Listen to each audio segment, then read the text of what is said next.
about 30 or so years ago. But anyway, It you was may not indeed. recall that moment.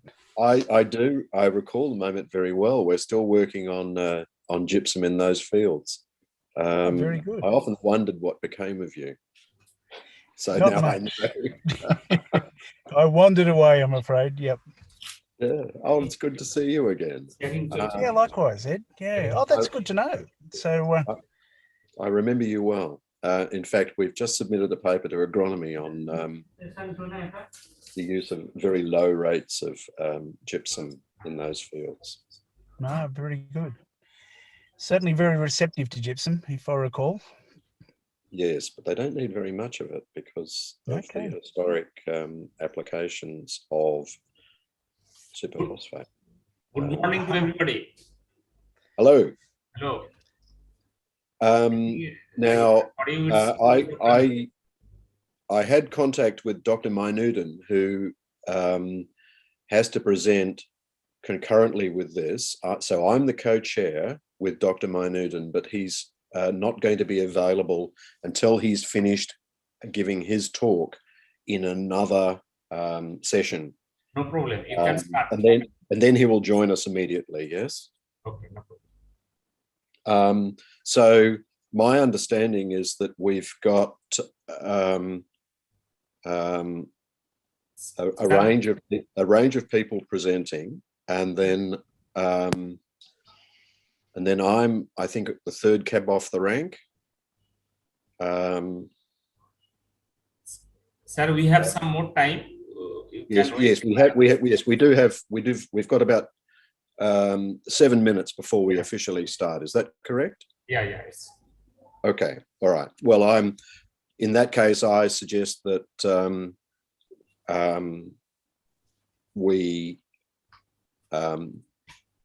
as I recently said to one of my junior staff, we count paper clips and we sharpen pencils for 7 minutes. Excellent. Okay, well, I'm going to mute myself, but Lee, you're the first cab off the rank, aren't you? Yeah, I am. Look, yes, absolutely. I'm not sure how the screen sharing goes, but I think it'll be fine if it's the same as one I've been using over here, which I assume it will be. But I did have a look at that, and it said, "Oh yeah, there we go." No, it's yeah. There's a green button at the bottom of your screen, or there should be. Yeah. Yep. All right. Okay. So I'm going to turn off, and I suggest that we start in 6 minutes. Okay. Great.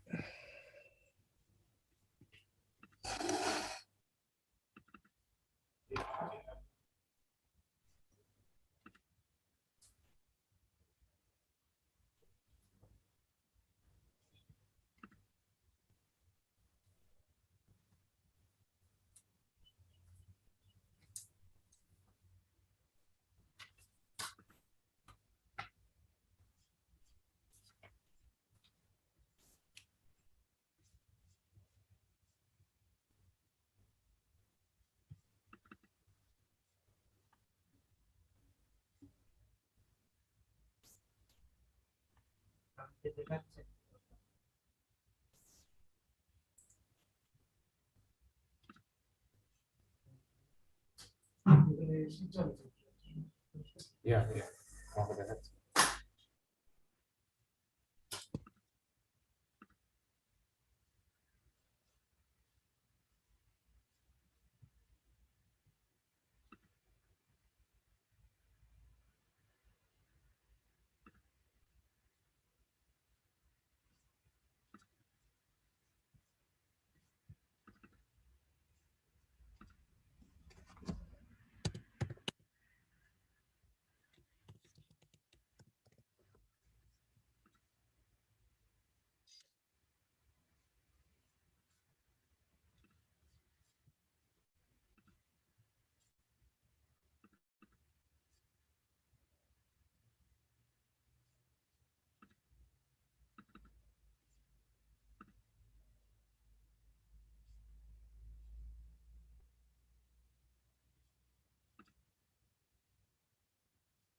So, okay, we can start now. Okay, thank you. I think it's a good time to start. Just a minute. Just on Can you- behalf of organizer, as well as on behalf of ISCA, I welcome you all in this important and technical session, that is the natural resource assessment and degradation and management. This session will be chaired by Dr. Mohammad Moinuddin. I think he will join after a couple of minutes, and this session would be co-chaired by Dr. Ed Barrett Leonard, and both chairman and co-chairman will attend from Australia. And this session, Dr. Uma Bhagavati Amar acts as a rapporteur, and he is joining this session from Kodaikanal, Puducherry, that is South India, from southern part of India. So before starting the session, I would like to introduce the chairman, co-chairman, and Dr. Mohammad Moinuddin is working as a principal research scientist, CSIRO, that is Commonwealth Scientific and Industrial Research Organization, Australia. And he has over 30 years of research experience in integrated water resource management and modeling for river basin, coastal water and salinity management, irrigation system, agricultural productivity, food security analysis, socioeconomic and livelihood issues related to water use and impact of climate change and water availability, agricultural productivity and food security. He has worked on several major river basins in Asia, Australia, Africa, and South America, and has experience of working in Australia, Bangladesh, Netherlands, Thailand, Pakistan, Sri Lanka, and India. He is currently leading projects in Bangladesh and India dealing with cropping system intensification in coastal zone, sustainable groundwater management for food security, and improving agricultural productivity. Dr. Ed Barrett Leonard, he is a professorial fellow of Murdoch University, Australia. His research area is saline agricultural farming, landscape salinization, climate change. Ed has also overseas experience of having worked in Pakistan, Bangladesh, India, Iraq, and Vietnam. Our rapporteur is from Pandit Jawaharlal Nehru College and College of Agricultural and Research Institute, Puducherry. So now the session, Dr. Ed, you can start the session. Okay, thank you for that.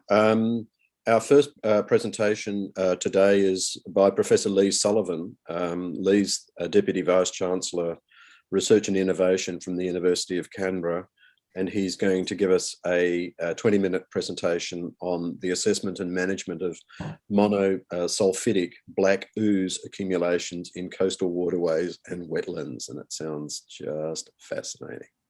Take it away. Thank you, Ed. I'm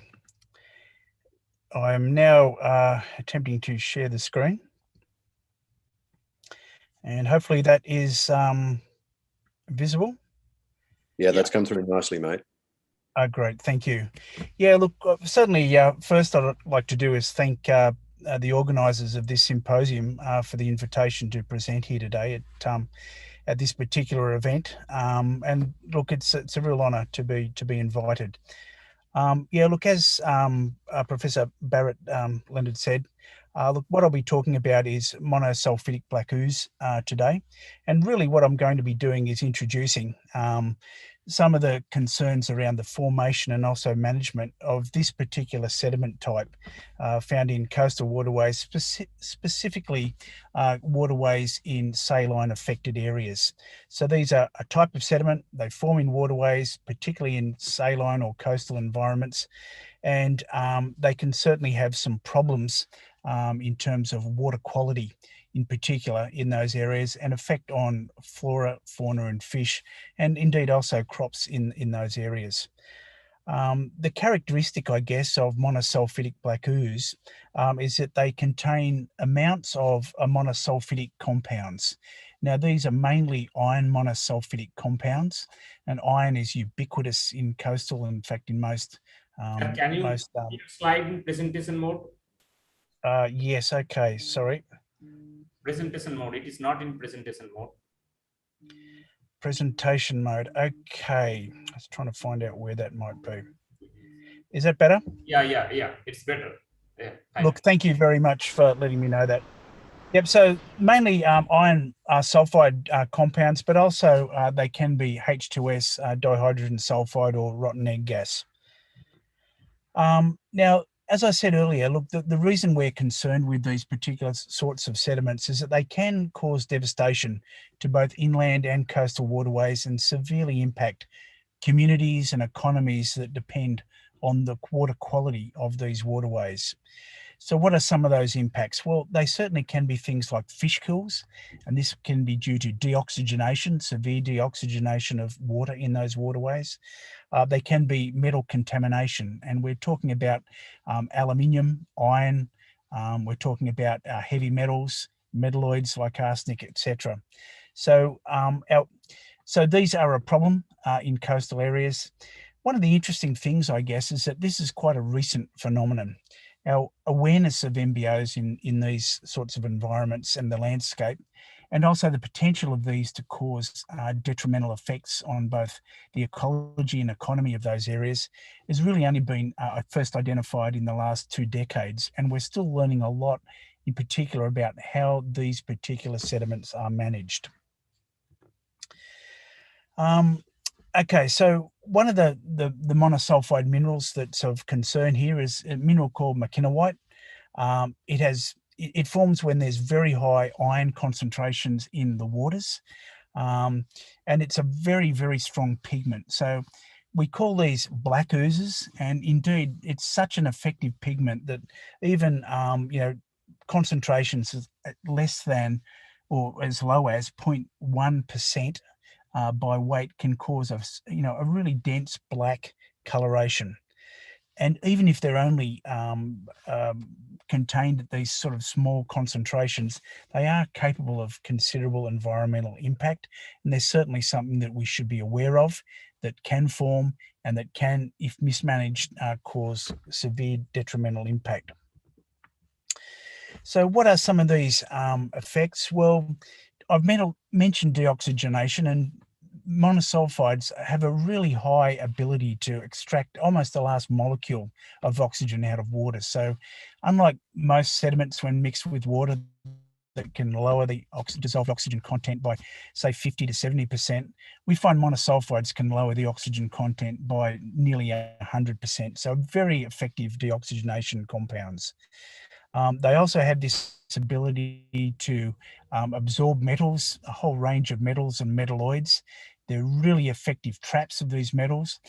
The problem is that when they're released and disturbed into floodwaters, for example, or by disturbance by excavation, then those trap metals can be released in one big hit. And so instead of sort of small concentrations, you can have a large release of these metals all at once.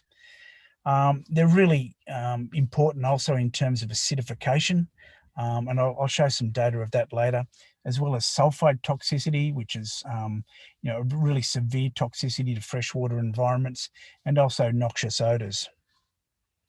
Now, MBOs are ubiquitous in low energy waterways. So they're an ooze, they're very mobile when you have an appreciable water flow, but when you have environments or waterways that are sort of constrained against tidal flows or appreciable river flows. So areas like behind drains, behind floodgates, or behind weirs, then these can accumulate to meters in depth.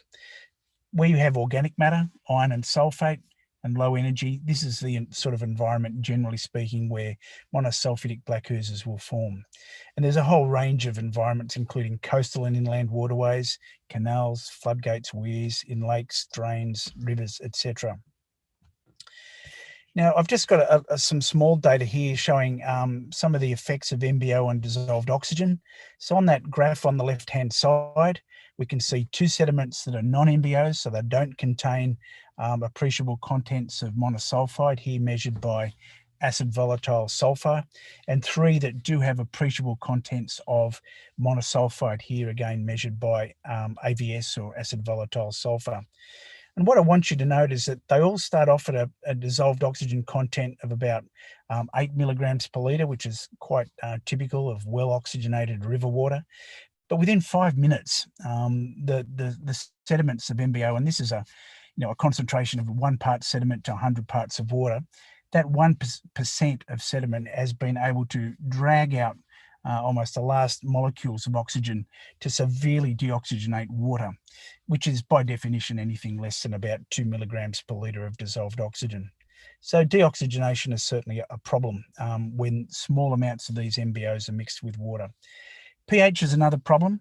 And again, what we can see here is that when we have, again, those 3 sediments that have been mixed with water, after 3 to 4 days, the pH has dropped from a pH of between 6 and 7, so quite normal pHs in inland or coastal waterways, down to below 4 within 3 to 4 days. And this is a direct consequence of the reaction of the monosulfide in these MBOs with water. There's a number of chemical reactions. One of them is biological, the other one's just purely chemical, that then set in train an acidification, a severe acidification mechanism. And again, this is about 1% of sediment with 100 parts of water. The photograph just on top of this page, you can see actually, I think quite clearly there, just how mobile this MBO is. So what I did in this waterway, it's a drain, is just put a shovel in the sediment, the ooze, and gently lifted out the shovel out of the water. And you can see a plume of black ooze just flowing very slowly with the water in the drain. And as that's flowing with the water in the drain, it's causing instant deoxygenation almost within minutes. Then with a few days, that'll cause also acidification. So just some example of landscapes where we find MBOs. This is a drain in a coastal landscape behind a floodgate. This is an estuary, and this is a dredged part of an estuary in Western Australia. So this is only a brackish water, but you can see here, I think in the core on the left-hand side, about 40 to 50 centimetres thick of this ooze, and it just flows out just like a gel, a really soft gel material.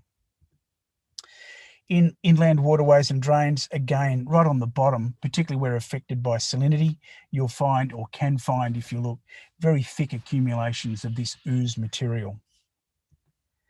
And urban environments, again, the same thing. We'll find accumulations of MBO around conditions where you have prolonged waterlogging, organic matter, iron, and also salinity, particularly as a source of sulfate.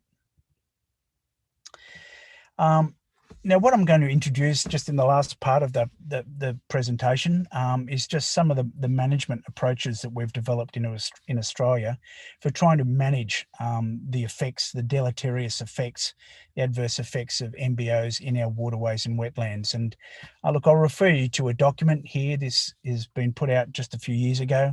They're the national guidance by our federal government in terms of management of monosulfidic black oozes. I've given a website there, but if you look up MBO accumulation Australia in waterways, this will be the document that will outline the management approaches that we've adopted in Australia for managing these sediments. I just wanted to go through a few of them. The guidelines detail the state of knowledge about MBOs and their behaviour, how they form, what their particular characteristics will be if disturbed in these environments. the known environmental hazards of MBOs, which I've already introduced a few of, and also the current MBO management strategies and approaches. So how do we determine the scale of the hazard in the environment in terms of water quality on flora, fauna, and agriculture? And also there are some case studies on MBO management. So the hazards of MBOs are generally grouped in either post-mobilisation, so this is during the accumulation, where in the still water environments, low energy flow regimes, the monosulfidic black oozes are slowly accumulating. And these include release of contaminants, so in particular nutrients like phosphorus and nitrogen. So the diurnal sulfide cycling in these sediments can actually release quite appreciable amounts of phosphate into the water column, which can cause eutrophication and other environmental issues. The other one is smothering of benthic organisms. So when you've got these thick, gooey accumulations, this can actually smother both plants and also quite a range of organisms if they lack appreciable mobility on the bottom of the waterways. In terms of management approaches for these, there are 4 basic approaches that are used, and the guidelines go into these in details, but just to introduce them, one is to minimize organic matter accumulation. And this can be things like trying to prevent overland flow of organic materials into the waterway column. It can be prevention of organic matter buildup, reeds, lilies, etc., in the waterways. The second is establishing flow rates that minimize MBO accumulation. So if you introduce tidal flows, you can actually start to move out the MBOs in small amounts with each tidal flow, rather than allowing them to accumulate over weeks, months, and perhaps even years.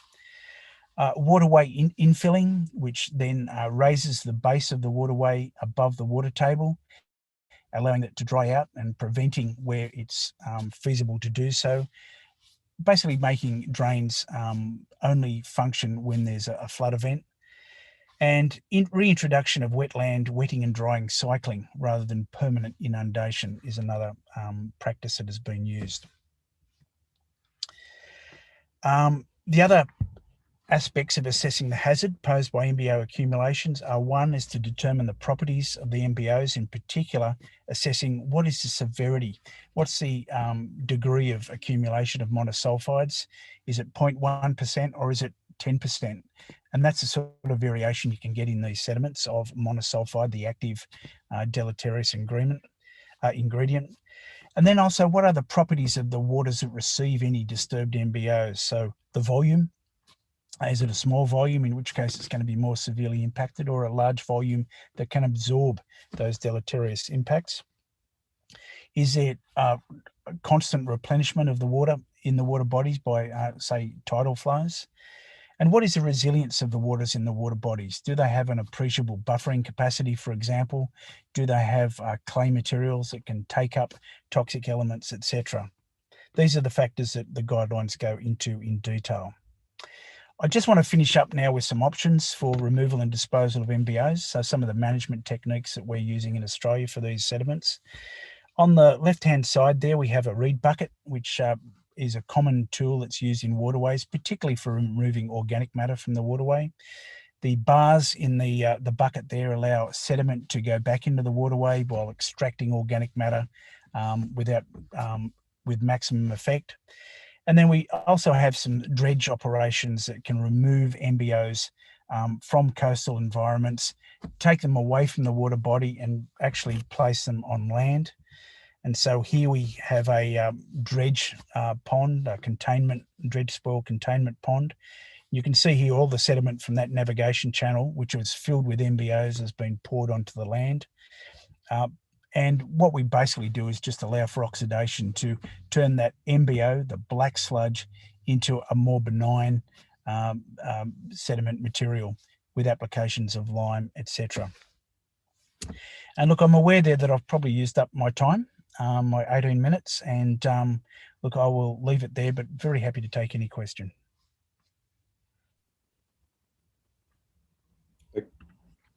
Okay, that was great. Thanks, Lee.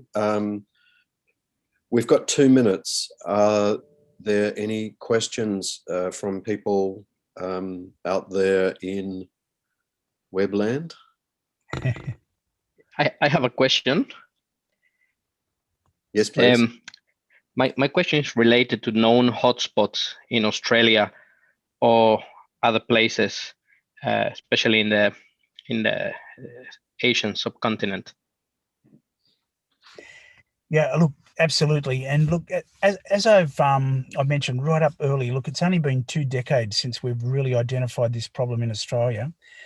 Since then, look, we've identified this problem in Northern Europe, particularly in the Scandinavian countries, so Sweden and Finland.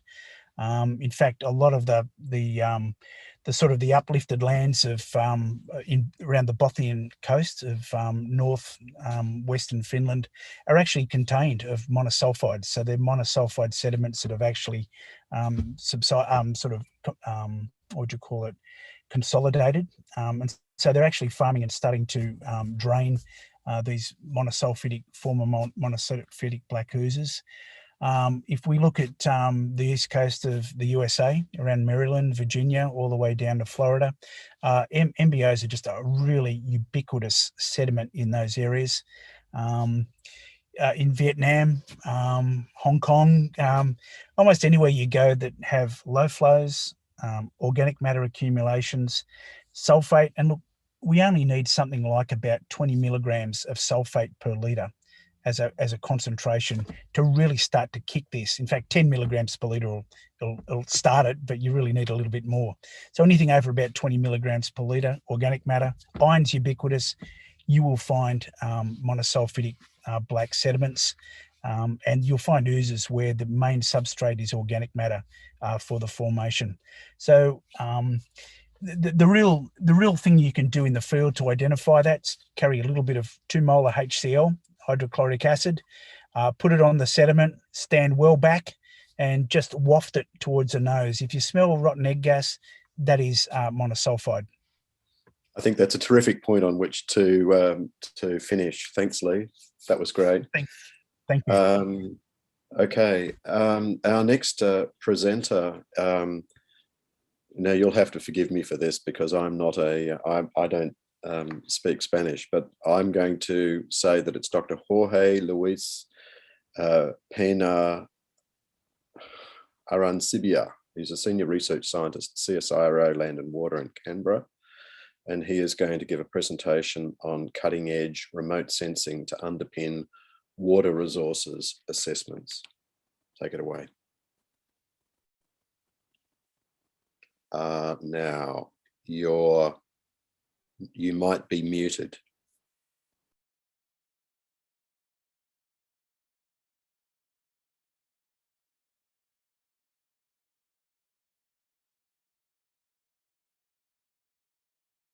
You might be muted, Jorge.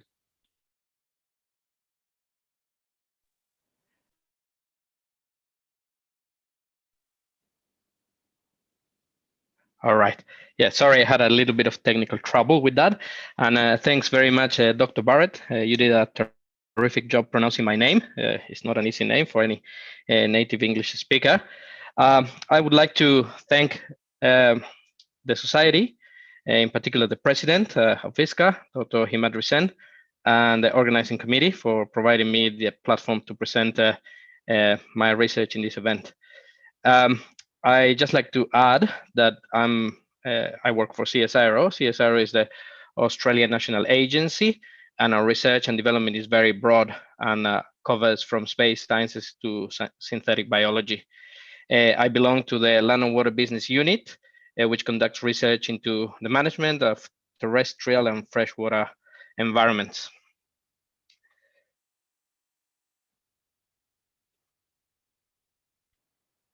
So I've been working in the region for about 5 years. The projects that I have been working on are multi-institutional. So we had a range of collaborators in country.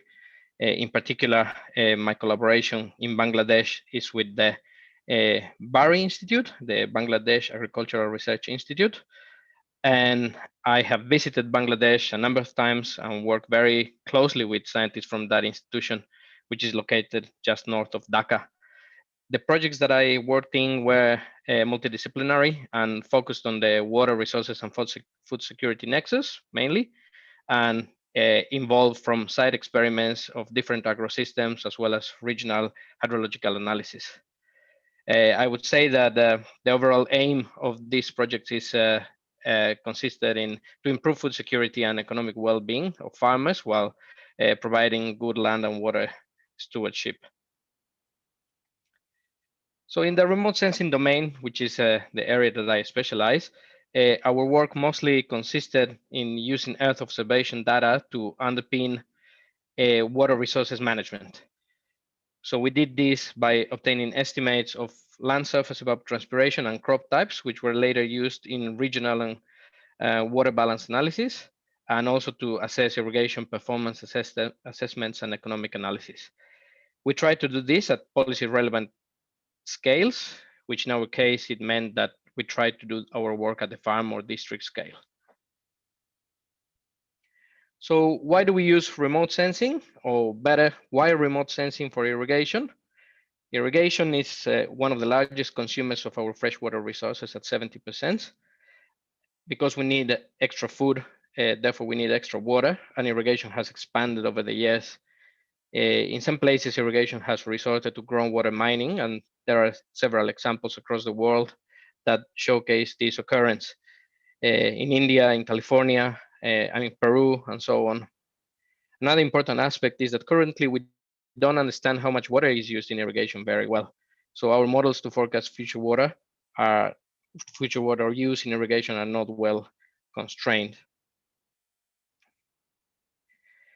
We use remote sensing because it offers the opportunity to work at very large scales.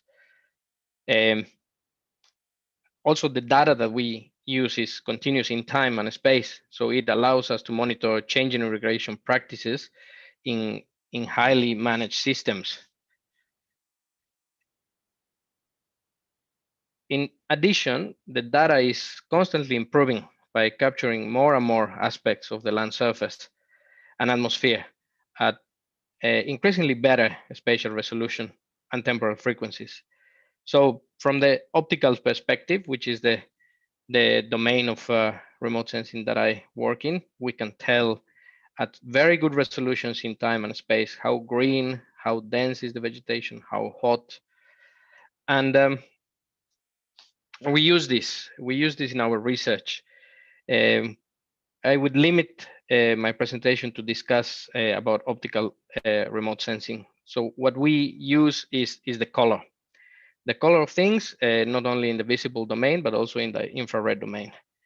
We are able to, by using the color, to track how vegetation is doing in the landscape.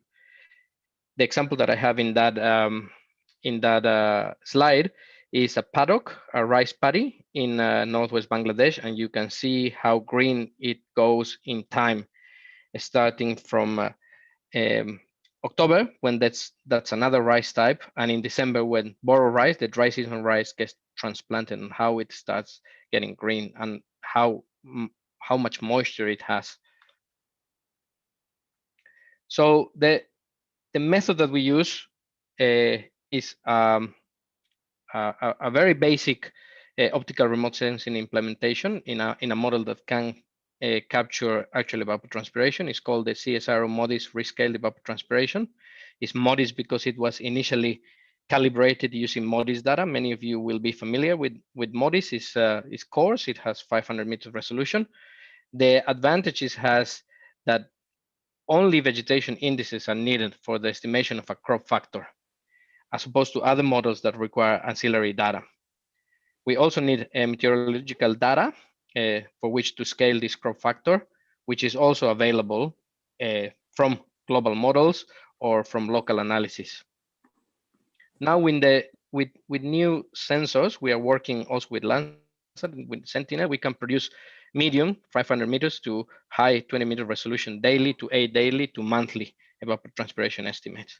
So this model has been calibrated against 29 eddy covariance flux towers in Australia for Landsat Sentinel-2, MODIS, and VIRs.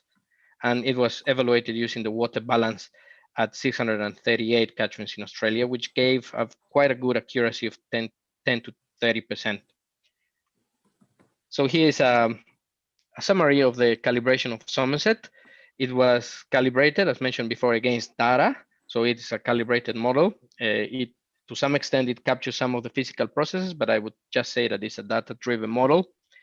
It was validated using water balance data. And in the bottom right panel, you can see all the catchments that were used in the validation. So with this, I want to say that it covers a wide range of land cover types and also climates. And from light blue to dark red is where the model performed best in terms of correlation.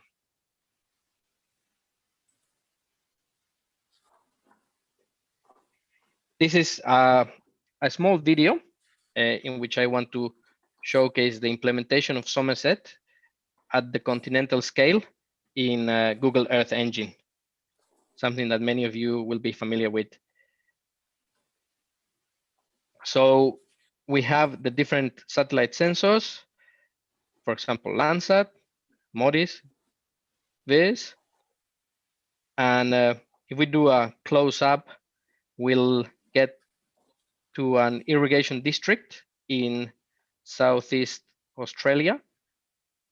For some of you that are familiar, this is a rice area, very large paddocks, and you can see how the different products give you different resolutions and different feel of the data. This is in November, where the irrigation period starts. So you see the blue, which is probably some of the paddocks that were inundated. And here you have the Landsat resolution.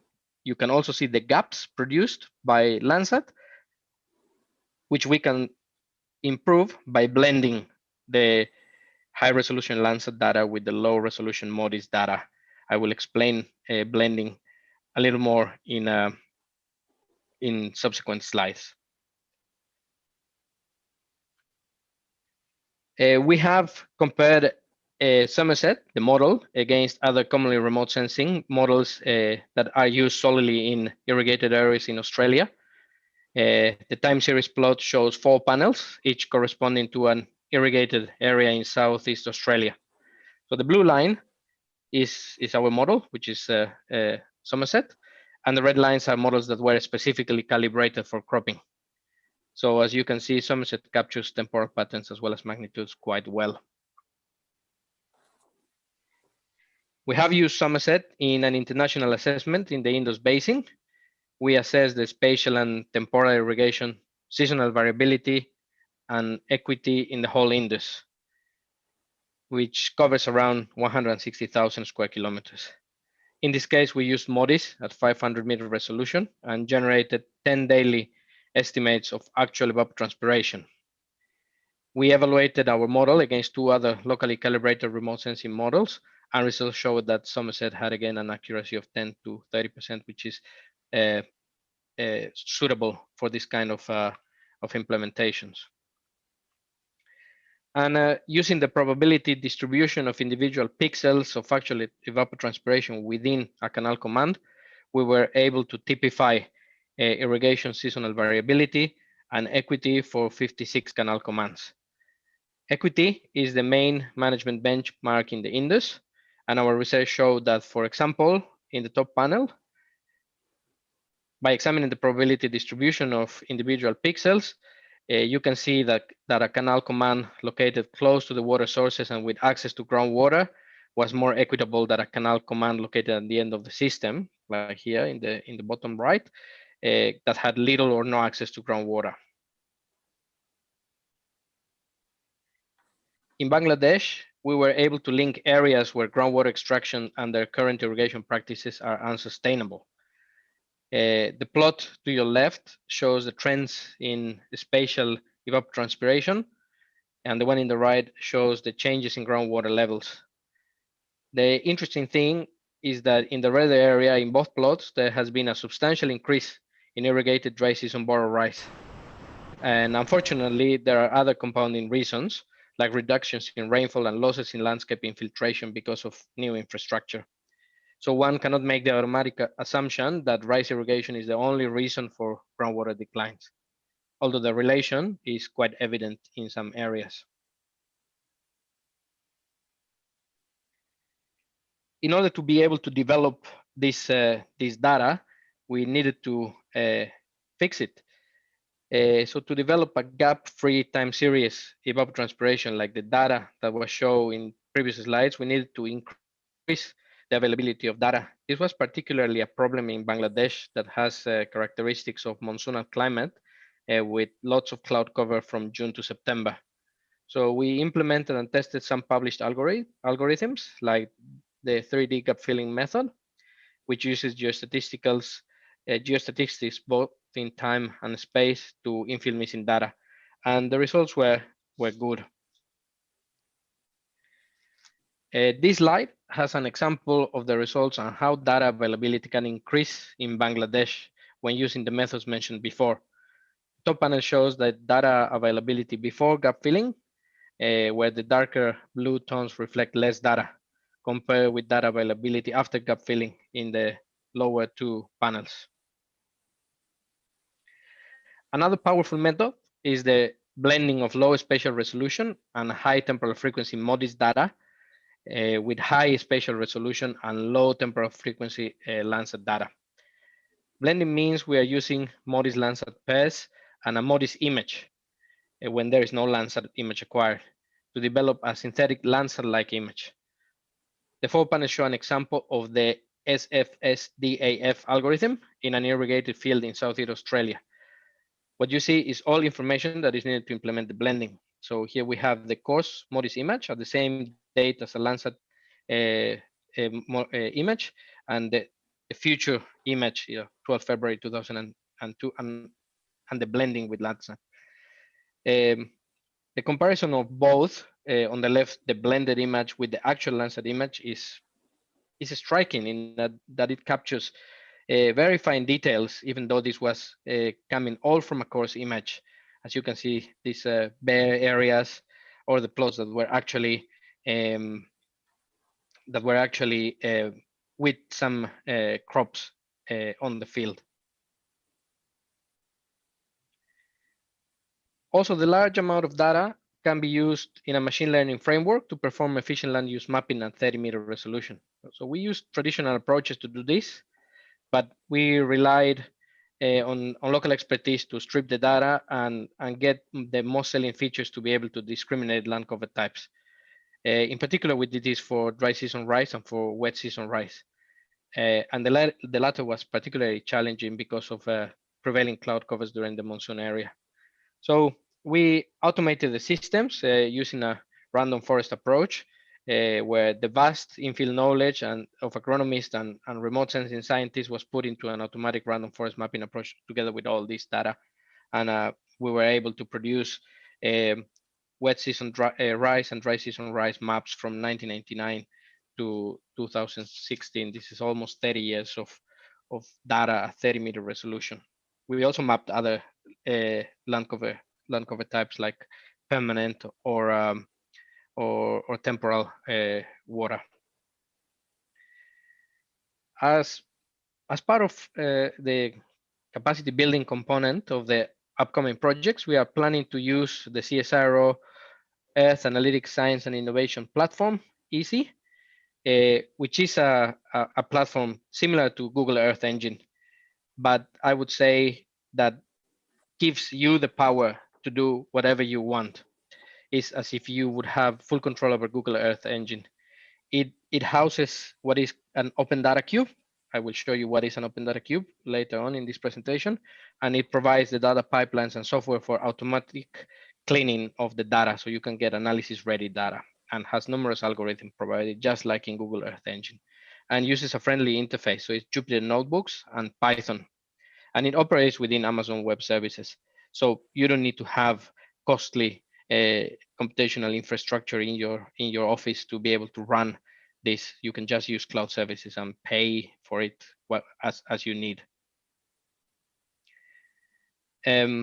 this is a little video, which I hope it will start. Yeah, I think it's starting.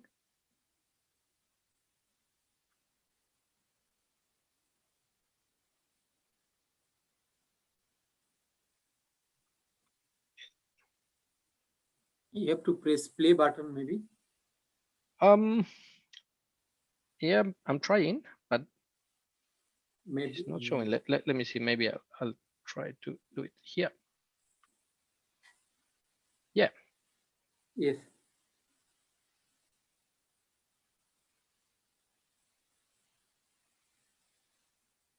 The Landsat series of satellites has been acquiring detailed 25 by 25 meter pixel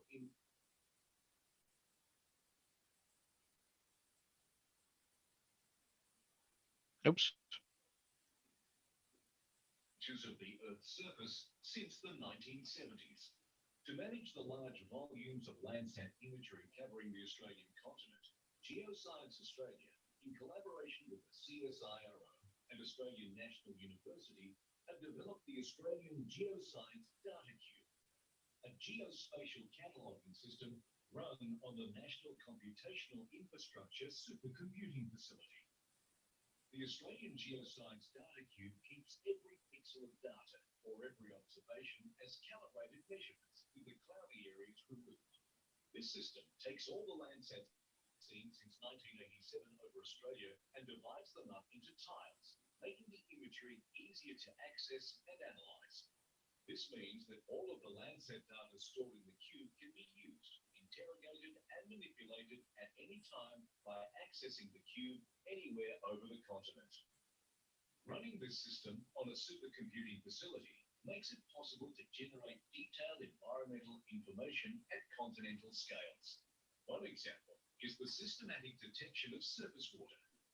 Each image is processed to work out where, in each observation, water covers the landscape, allowing us to see features such as lakes and rivers empty and fill over time.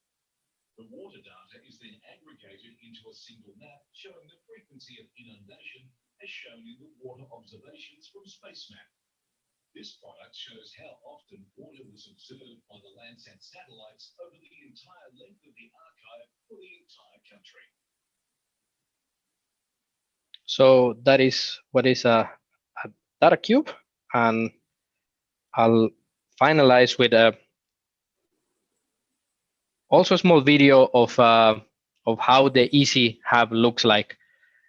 You can identify this is a Jupyter notebook. Here we have the scripts that are run, and here you see Dask, which is a Python library that manages parallel computing.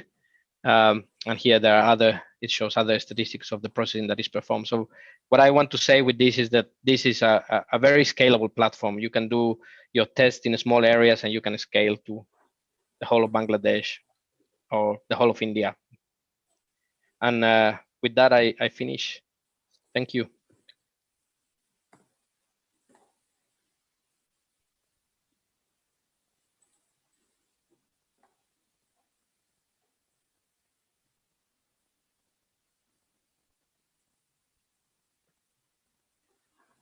Ed? Yes, Mainuddin. Okay, so I'm ready. Thanks, Dr. Jorge. I think we are almost out of time, so there will be no question time. Anyone who has a question, please directly write to Dr. Jorge. So just to let me introduce myself. My name is Mohammad Mainuddin. I am co-chair with my colleague, Dr. Ed Barrett-Leonard. But I had another presentation in another session, the first presentation. So I had to make that presentation and then join this session. So our next speaker is Professor Ed Barrett-Leonard. He is working in the Department of Primary Industries and Regional Development of the Western Government of Western Australia. And he is also a professor at the Murdoch University and the University of Western Australia. So he has been working in Bangladesh, in the coastal zone of Bangladesh and West Bengal over the last 5 years at least. and on the salinity issues. His interest lies at the intersection between practical agriculture, agronomy, soil science, and ecophysiology. He has more than 70 papers and numerous other publications, and he has long experience, as I mentioned, working in Pakistan, Bangladesh, India, Iraq, and Vietnam. So Professor Barrett Leonard, please. Okay, thank you very much.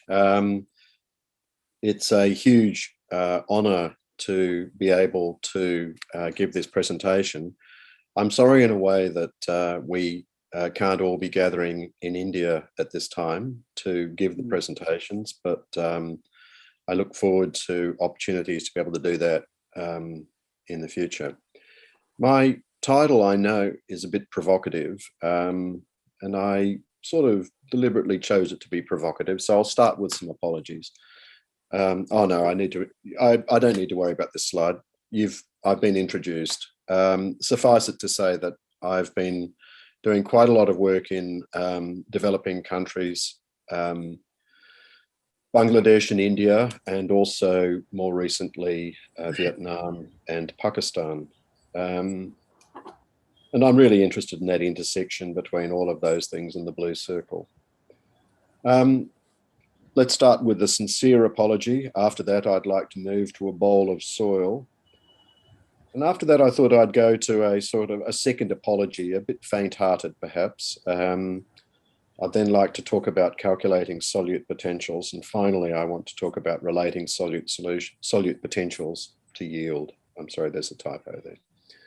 Well, the sincere apology is that I'm sorry that I can't be with you all in person. And I would particularly regret the fact that I can't come to a breakout session and have a cup of tea with you all at the end of this. And I'm happy to therefore enter into an email correspondence with anyone who wants to discuss issues that arise out of this paper. And you can contact me at that email address. And I know that there's a lot of letters there. So I'll put that email address up at the end of the talk. Now, I want to start with a hypothetical question, and it's something that I do a lot in seminars and things these days. I will tip some dry soil into a bowl, and I'll stir that with a cooking spoon, and I'll ask the people who are in the workshop or lecture, how much salt do you think that I need to add to that soil to make it too saline for the growth of, say, something like wheat? And I'll tip a bit of salt in and give it a stir.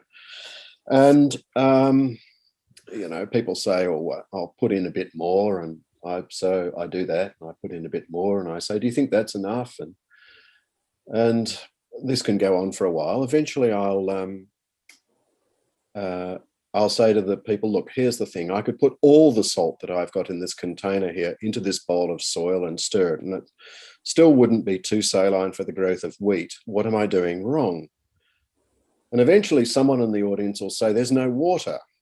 And I'll say, yes, that's exactly the point. And then I'll put in some water and stir it. And now I'll say, now it's too saline for the growth of wheat. And it's really a trick question, because we need to know that plant growth isn't affected by the salinity of the soil. It's not actually affected by the salinity of the soil at all. It's affected by the salinity of the soil solution. So it is a trick question. And the point of this is that the answer to this question, therefore, depends on the concentrations of salt in the soil, but it also depends on the concentrations of water in the soil. And the point is that we can double the stress on the plants by, say, doubling the amount of salt in the soil. But we could also double the stress on plants by halving the amount of water in the soil, because it's that ratio of salt to water that determines the stress on plants. All right, so let's move now to the half-hearted apology. I chose this title because I thought it would be provocative. Crop growth in saline soils is not mostly affected by the ECE, and I chose it deliberately to provoke. And I hope that you'll forgive me for provoking you. I know it's provocative, and I apologize for provoking you, but the truth is that it is in fact a true statement. It's not crop growth in saline soils is not mostly affected by the ECE. It's mostly affected by the solute potential. And we know that this is the case thanks to some pioneering, just before I do that. So many of you will be familiar with the crop yield predictions of Mars and Hoffman, where they came out with these sorts of relationships where relative yield was related to the ECE, and in fact, the relationships for about 96 crops in their work were established, in which they defined the shapes of these curves by noting the threshold ECE and the slope of the response curve. Now, this work has been improved on more recently by Stefan and his colleagues using more curvilinear response curves. But nevertheless, we've got 96 crops that have been defined. And I think that these are misleading because the ECE is an estimate of the salt concentration in the soil, not the soil solution. How can we say that? Because the salt is dissolved in the ECE in a standardized amount of water, but the original water content of the soil is information which is in fact not collected, it's thrown away. And now to go to the physiological understanding of this, we know that salt affects crop growth really because of two factors: osmotic effects and specific ion effects. This was this information was really very clearly explained in a seminal review by Hank Greenway and Rana Munz in 1980.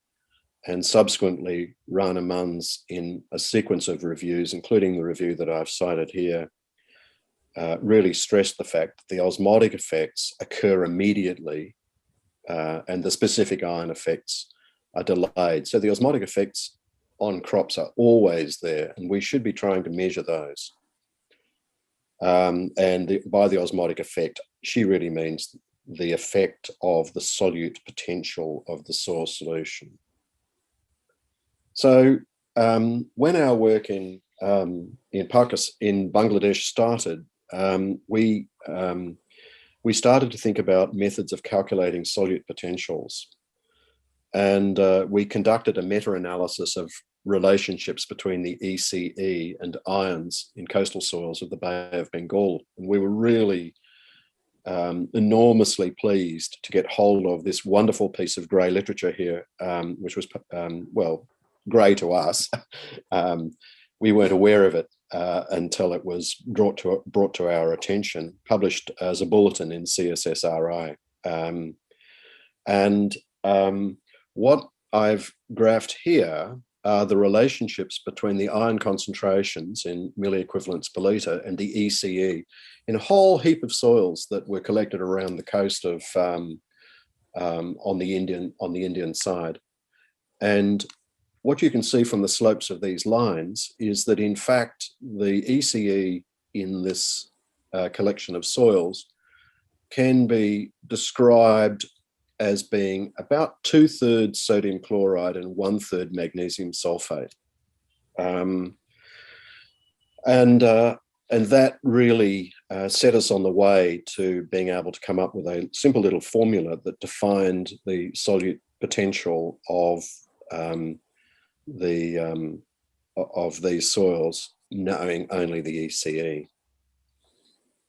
Using published data, we were able to relate the ECE to salts, to different salts, and the solute potential of those different salts at 30 degrees. The data that we found were in fact only published at 20 degrees, but we were able to then adjust those up for a 10-degree rise using a simple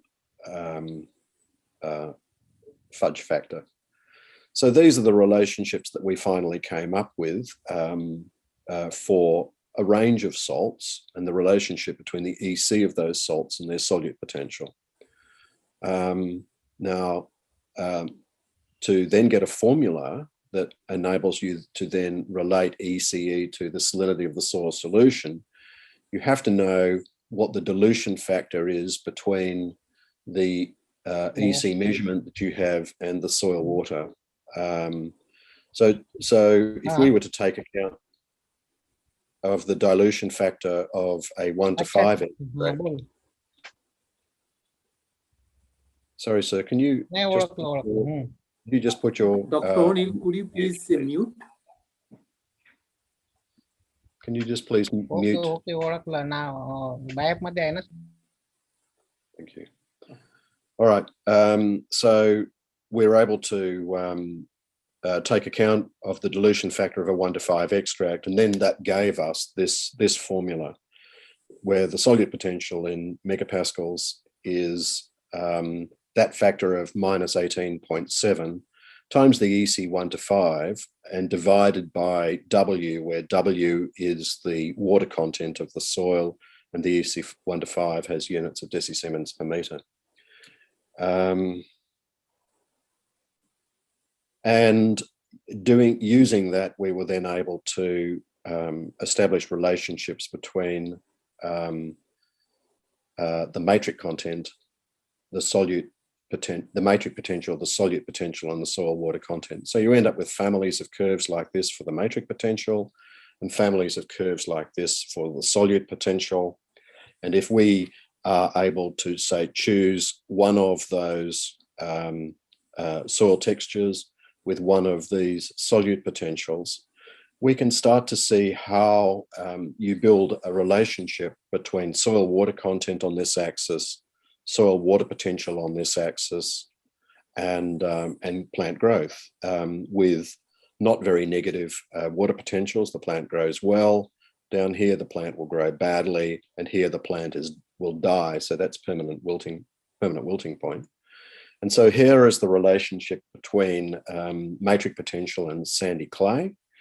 And this is field capacity here. And by definition, this is the crop lower limit. And so all the water between the crop lower limit and field capacity is plant available water.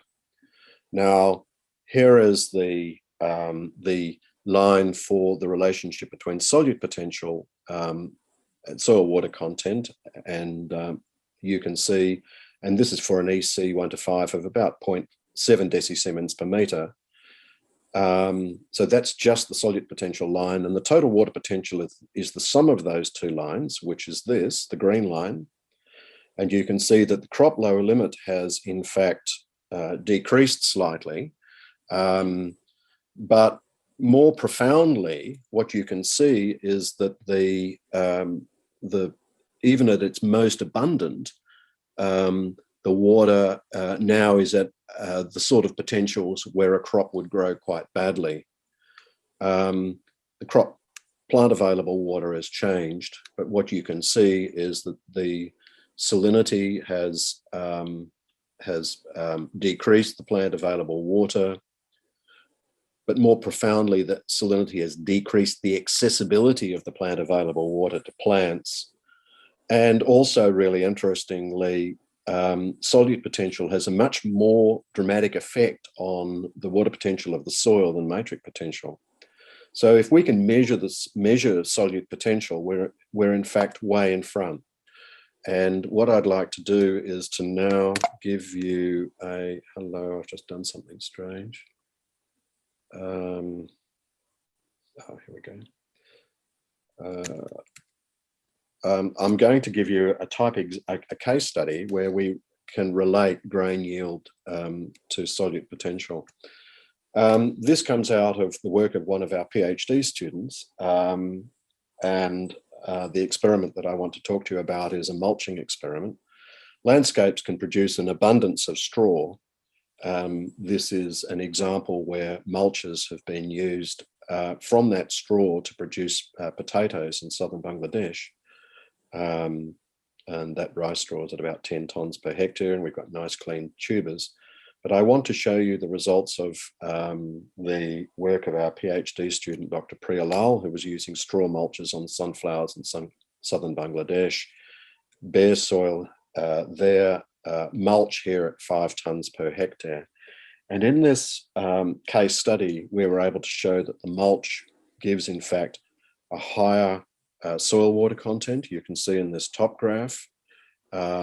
It gives lower salinity. You can see in this center graph, and it gives a less negative solute potential. This is solute potential here in the lower graph.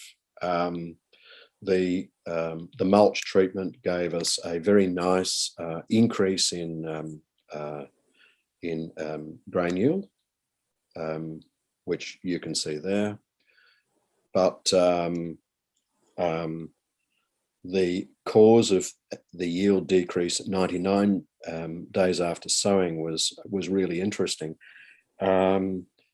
This is a relationship here between grain yield. When we disaggregated all the data and just looked at individual plot data, across the wide range of treatments, we were able to explain 97% of the variation by looking at the solute potential in the top 7 centimetres of the soil, and 92% of the variation if we were looking at 7 to 15 centimetres, the top 15 centimetres in the soil. When if we used, if we looked at yield against the EC 1 to 5, we're only explaining 91% of the variation, and yield against the EC 1 to 5 for the second graph only explaining 73% of the variation. So the point that I want to make you here, the take-home message, is that solute potential is giving us a very much higher accounting for variation in growth than the EC 1 to 5. So in conclusion, I suggest that we need to be thinking about making 2 tiny changes to our soil sampling protocols.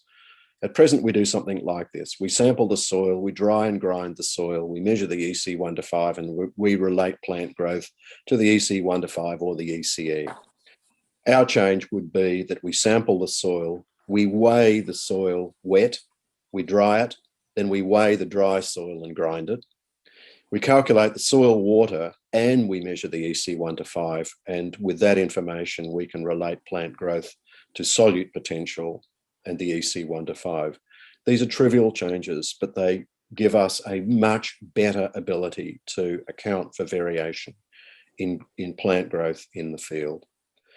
I really want to thank my collaborators who I've named there, including our chairman, and I'm particularly grateful also for the funding support that we have received for this research, and the organisations who've supported this work are listed there.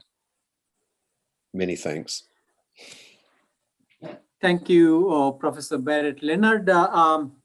We may have consider one or 2 questions. Anyone have any burning questions?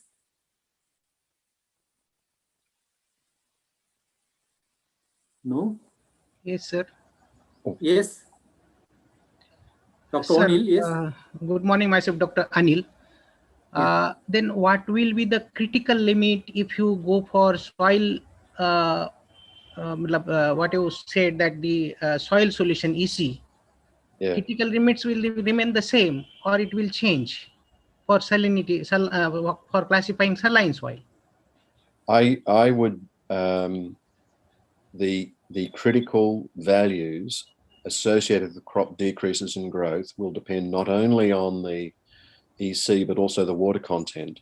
Let me give you, to give you an example of what I mean here, you have to bear in mind that the work that was done by Mars and Hoffman, in their original experiments, those plants were irrigated with saline water every day. Okay, so how do we, the question that I have for you then is, how do we extrapolate that work to India and Bangladesh in the Rabi season, where the crops are reliant on rainfall and might get irrigated only 3 or 4 times during the entire Rabi season. I don't think that you can extrapolate from the Mars and Hoffman factors to our situation in India and Bangladesh. And this is my fundamental point. And what I want to suggest is that we need to start building case study examples, such as the case study that I've just given you, because I think that when you do that, you will find that the relationships that you end up with relating physical conditions to growth, those relationships will be much stronger when we start to move towards water potential. And I'm happy to talk about that. We can discuss it with email correspondence. Yes. No problem. Thank you very much. Thank you. Anyone else? No. Then we go to our next presenter. Our next presenter is Dr. Onil Chinchmalatpur. Apologies if I mispronounced your name, Dr. Onil.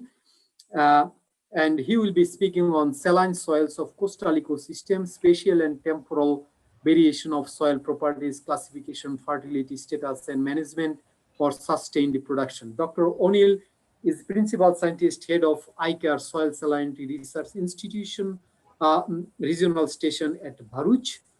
His specialization is in soil survey, genesis classification, land evaluation, and related soil and water quality.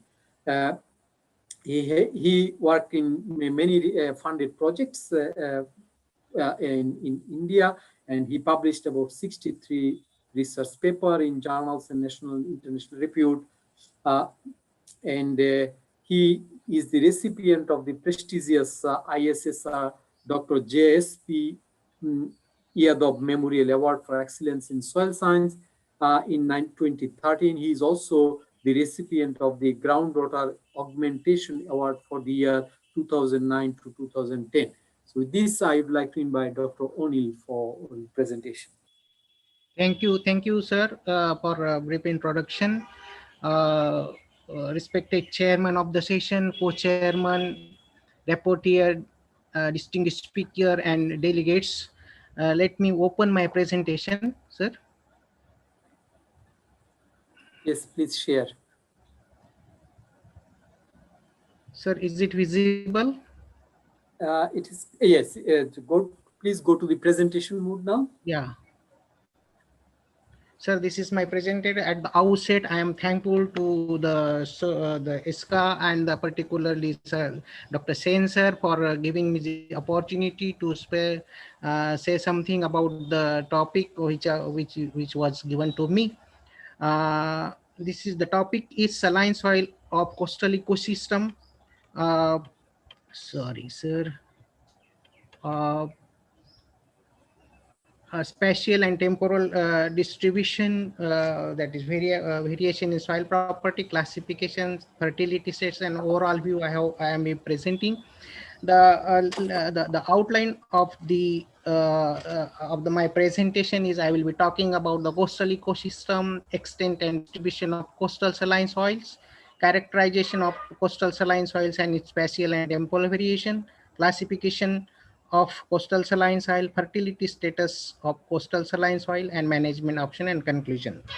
Sir, you know that about the ecosystem, that the system that includes all living, biotic and abiotic, that is interacting with each other and functioning together.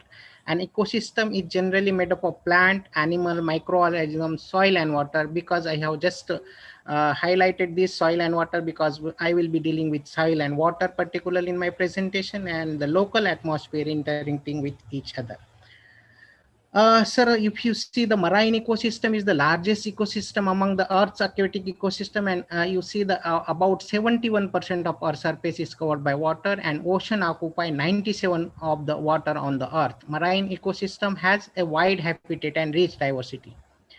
The coastal ecosystem, what we are talking about, is the one of the ecosystem on the Earth, and coastal ecosystem are area wherein land and water joins to create an environment with distinct structure, diversity, flow, and energy. Coastal ecosystem supports 1/3 world population. There are two land system on the Earth system, that is the namely land ecosystem on Earth and water ecosystem. The beach ecosystem, of course, is a land ecosystem, though it is adjacent to marine ecosystem. Coastal ecosystem, we can consider it as a land ecosystem. Coastal ecosystem is again defined as the ecosystem which is a unit of both biotic and abiotic component that are around the coast interact with each other.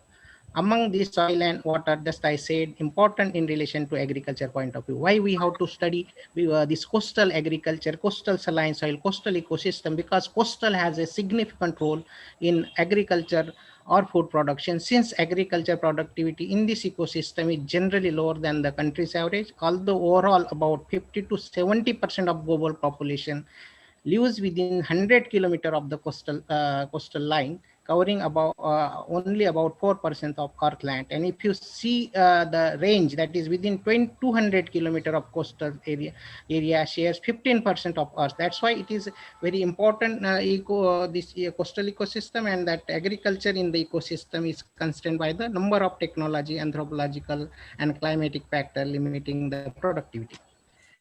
Sir, if you see the zonation of the coastal ecosystem, these are some given by the Encyclopedia of Earth. That estuaries, it is 1.4 million square kilometer. Microphyte, coral reef, salt man, remaining shelf is about 21 million square kilometer. That is about 26. But thing is that these all the that land ecosystem, that is coastal ecosystem, World Bank reported that 1 meter sea rise level at the end of century, which would affect 17.5% of total land mass of the country. And it implies the future sea level rise will bring further land under inundation and thereby salinity to introduce more land. So the inundation will be there, and with that inundation we have a lot of salinity problem. Much of the land will become saline, so its management is very much essential for days to come. Now, coming to the extent and distribution of the coastal saline soil. So let me clear here that the area under coast, the extent or distribution of coastal area and coastal saline soils are too much different things. Suppose I have given one table that is showing the different countries having the coastal saline soil. India is having 2.5 million hectare, Bangladesh having 2.83 million hectare, China is 1 million hectare, like that. All the coast, the soil, the countries having the coast having the saline soils. But if you see in India, coastal area, it is extent and distribution in different states of India, it is 10.7 million hectare. But if you see the coastal saline soil, which is categorically distributed among the different states, it is 2.5 million hectare in the coastal salt affected soils in the coastal region, which depicts that the majority portion of the soil are salines, but only in the few states, that is Andhra Pradesh, Tamil Nadu and Gujarat, showing the sodic soils, and the sodic soil is because of the basaltic parent materials and calcareous parent material.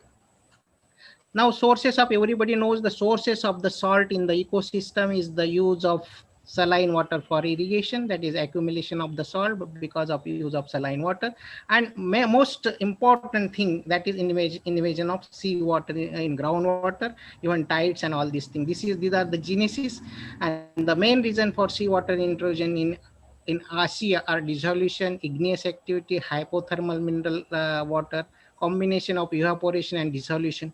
Irrigation, while in North Europe it is caused by marine. That is, it means sea ingress of sea water is the major source of salt in the. Some of the example I have quoted, the how much sea water is intrusion in the land area in southern Pakistan, in Tiber River Delta, Almada, Lisbon, Portugal. So these all are affected, and nowadays the sea water ingress is now day by day increasing. It is shown that temporal variability is being observed, and salinization was previously confined to lowland, floodplain and low terrace, but saline soils are now identified on the landscape's position, including aerial upland, that is middle and high terraces, and that is it means that the sea ingress day by day increasing, and that causes and management options we have to study. Just now, my the earlier speaker has given the classification based on ECE that I agree that it should be soil solution electrical, but actually the classification has been given earlier that the saline soil we get its ACE, that is saturation extract, that is saline sodic and saline sodic based on EC, ESP and pH.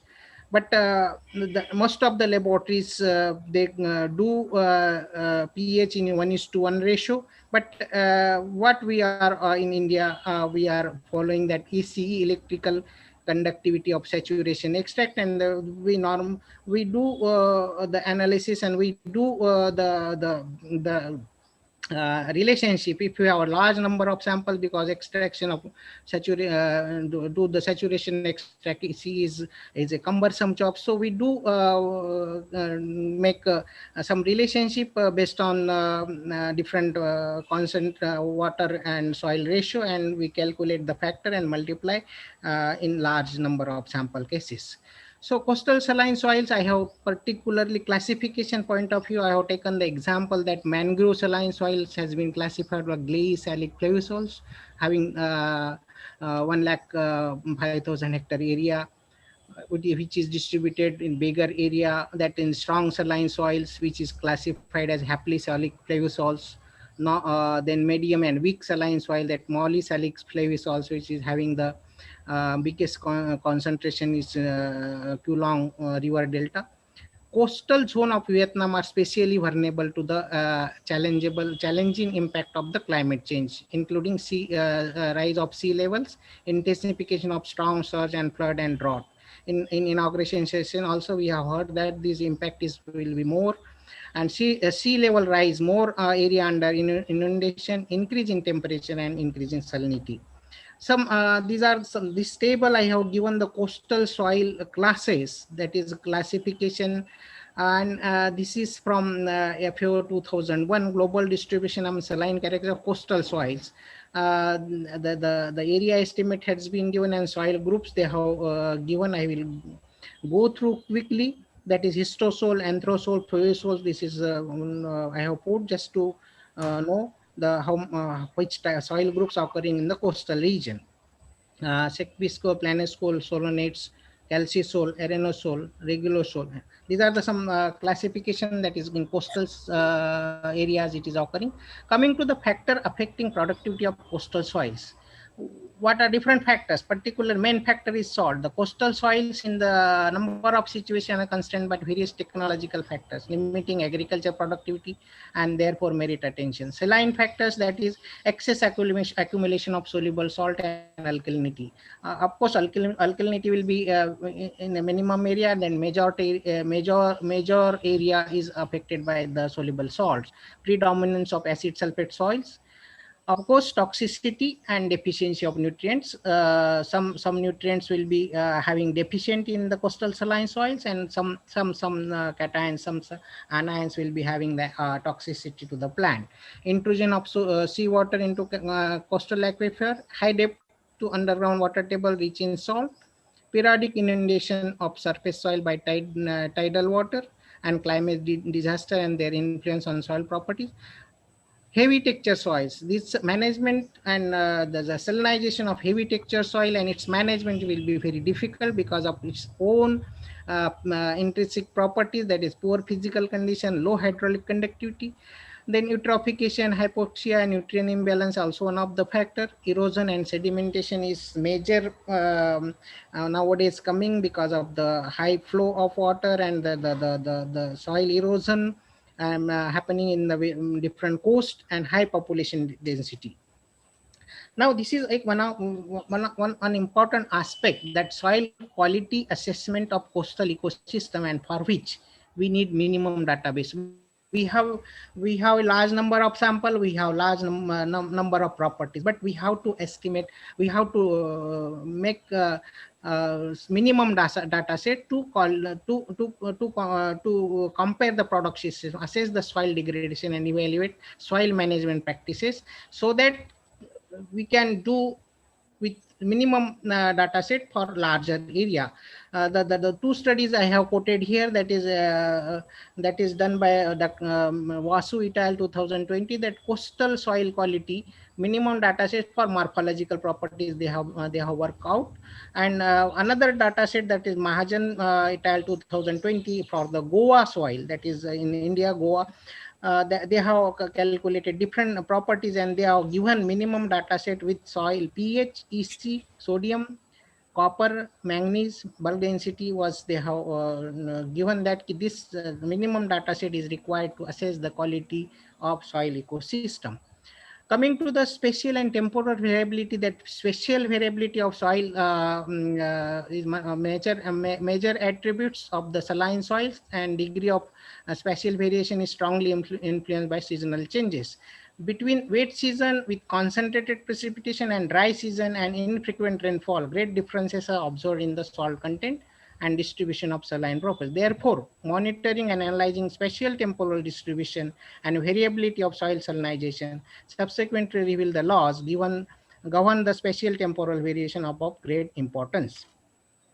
So some of the case studies, and I have noted that here I want to emphasize that soil in any topo sequence is conspicuously marked by marine action through the tidal flooding, that is horizontal distribution, and water table fluctuation in the vertical distribution. There is a close relationship between landscape position and soil salinity, which is illustrated by two-dimensional distribution pattern, that are horizontal and vertical. And this variation common process in coastal plain reflects significant dynamic of salt in saline areas. These are some examples of Senegal, West Africa, that is floodplain, middle terrace and low terrace soils. If you see the floodplain soil, the dominance of soluble cations, magnesium is the second most abundant element, next to sodium. If you see the middle terrace soil, that sodium is of course more, but potassium, then calcium and magnesium.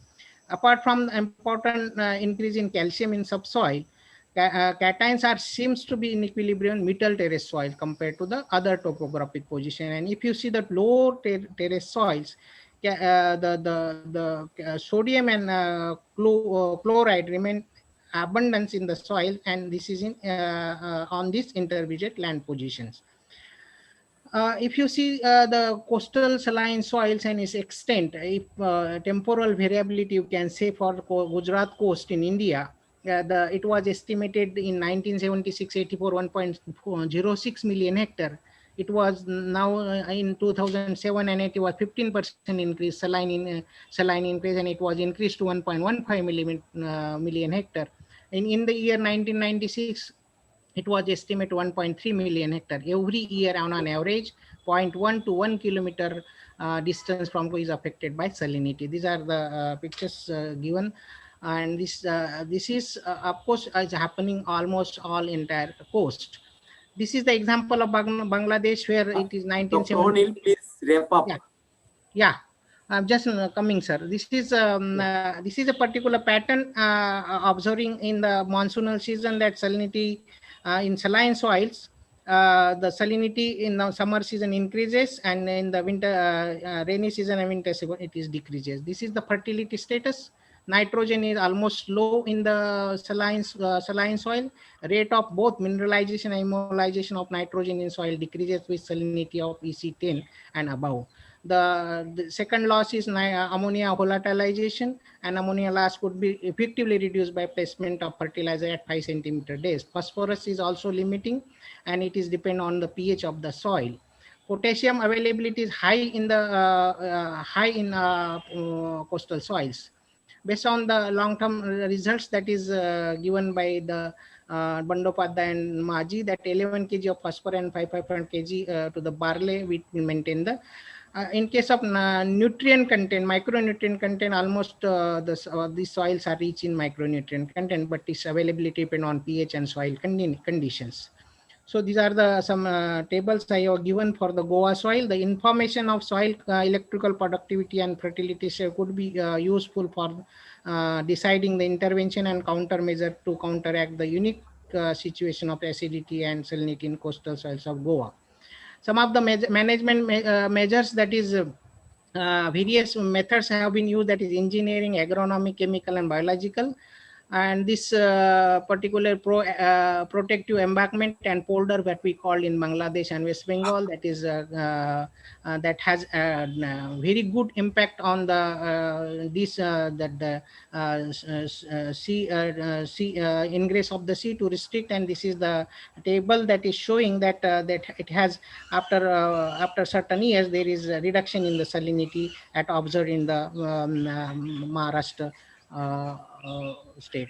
The Gujarat state is also having done some work on salinity control measures, and these are the problems, and they have taken some the measures, that farm pond, check dam, bandaras and all these things, and that they have given good results that restrict the farm pond. Is also one of the important finding, that way of finding reclamation and increasing production potential of the soils, and that is for fish culture, and it shows that there is a decrease and while increasing with the distance. And this is the integrated farming system, compound farming system, and we have seen that this is also important where the salinity is there, and we can go for farm and farming system approach. We will get different crops, spice species and vegetables having the BC ratios very good. This is another bioshield to combat the degradation in coastal area. This one of the green belt, it has been developed, that is including mangroves, then Casuarina equisetifolia, Suda nudiflora, Suda maritama, Salvadora persica, energy fruit plantation, and at the end of the folder that contain these different grasses we have to put. And this is the salinity with depth and with the distance of the sea, and it decreases as we go with the sea. This is important table. What we are showing, that a rhizosphere species of a particular plant growing in the highly saline soil, but if you see the rhizosphere of particular plants, they are having a higher amount of calcium rather than sodium. And these are the grasses. Sorry, Dr. O'Neill. Yeah, just I will. Sir, these are the Salvadora persica. Just one minute, sir. Salvadora persica, highly salt tolerant species, and grow up to 55 to 60 size specimen, and it is oil bearing plant. Dairy manual amendment, it is also very good, found to enrich the organic matter of the soil. These are the results. Reclamation using amendments, that is sodic soil, and sodic soil is very limited, but gypsum and all phosphogypsum can be used. Desalinization, provision of subsurface drainage in the that is also effective, although it is costly, but its cost BC ratio is very good. These are some land shaping techniques developed by our CSSR at Canning Town that will be useful in coastal land. So these are the long term. And conclusion: soil salinity is worldwide problem. Salinization one of the major nature hazard hampering crop production in coastal area. Soils in the saline area are affected by different degree of salinity. Agricultural land use in these are very poor, declining land productivity with shift towards negative nutrient balance is among the main concern with food security and problem in the different countries. Large spatial temper vary due to various factors like climate, topography, physiography, texture, and groundwater dynamics. Degree of spatial variation are strongly influenced by seasonal changes during one annual cycle. Two-dimensional soil distribution pattern, horizontal and vertical, is attributed to landscape position and structural. Salinity problem received very little attention in the past. Nevertheless, symptoms of such a land degradation with salinization are becoming too pronounced in recent years to be ignored. Increased pressure of growing population demand more food. It has become imperative to explore the possibility of increasing potential of this saline coastal line for increased production of food crop. Thus, combating land salinization problem is vital for food security in the country through adoption of long-term management strategies with integrated management using different methods. Thank you very much, sir. Thank you, Dr. O'Neill. It's a very interesting and presentation with lot of information. But we are about the time, so no question. If anyone has a question, please contact Dr. O'Neill directly. We will move to the next presentation now. Thank you. I can see the hand of Dr. Shen. Would you like to ask any question? I have one important question. There are so many. In fact, just one very crisp question. Yeah, just very I want quick, to yes. propose. Dr. Anil, there is now the method of estimation of electrical conductivity is highly debatable and controversial, because the ECE that we take is as a normal standard one, which is also not very correct in the sense that it depends on the kind of soil water ratio under which you are trying to measure it and represent the soil for the sake for salinity assessment.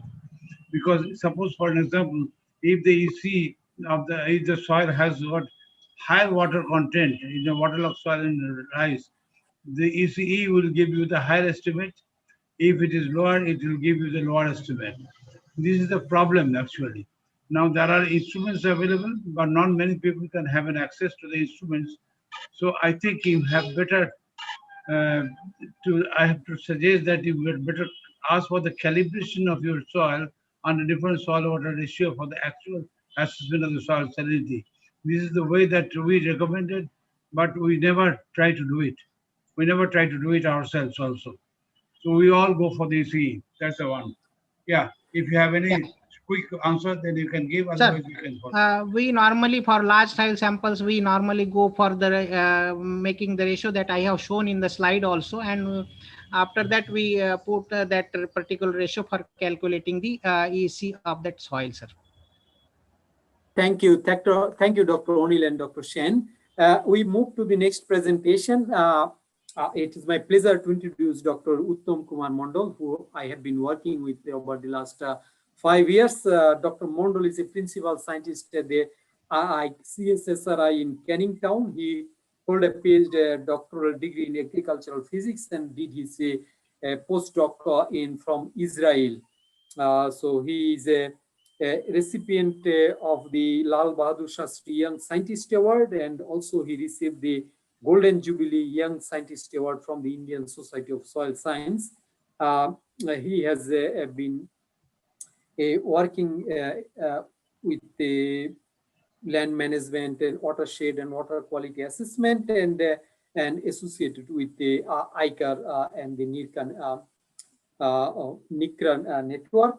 So, and he has several publications to his credit. So with this, I would like to invite Dr. Mondal for his presentation on remote sensing assessment of spatiotemporal dynamics of coastal ecosystem, evidence from Indian Sundarban. Thank you, Dr. Moinuddin. In this presentation, we will discuss the spatiotemporal variation of Sundarban coast. We all know Sundarban is the largest contiguous mangrove ecosystem located in the southern part of West Bengal, India, as well as in Bangladesh. Because of its unique geographical location, this area is highly vulnerable to climate change, particularly the sea level rise. Already, Dr. Anil has mentioned that World Bank report estimated that 1 meter sea level rise by the end of this century. But UNESCO 2007 reported that in Sundarban region, there would be 45 centimeter sea level rise, which ultimately leads to the 75% inundation in Sundarban region. But we would like to check what is happening in the Sundarban region, because we analyzed the PSML database. It is a permanent service for mean sea level. It is an archive of tide gauge database. And for India, there is 27 PSML databases there, and only few stations have long-term database. And we can analyze that trend of sea level rise. There is a statistical tool that is is there any trend? Then it will be the Candle-Stowe will tell that is there any trend. If there is any trend, then what is the magnitude of the trend? That would be given by SENSLO. What we noticed that in western coast like Mumbai, there would be that sea level rising is around 0.78 millimeter per year, whereas in Kochi it is 2.07 millimeter per year. In eastern coast like Chennai, it is 1.06 millimeter per year, as well as Visakhapatnam, it is 1 millimeter per year. Whereas in West Bengal coast, the sea level rise is around 2 to 7.48 millimeter per year. Then we assess the erosion and accretion in Sundarban coast. For that, we used the Landsat database.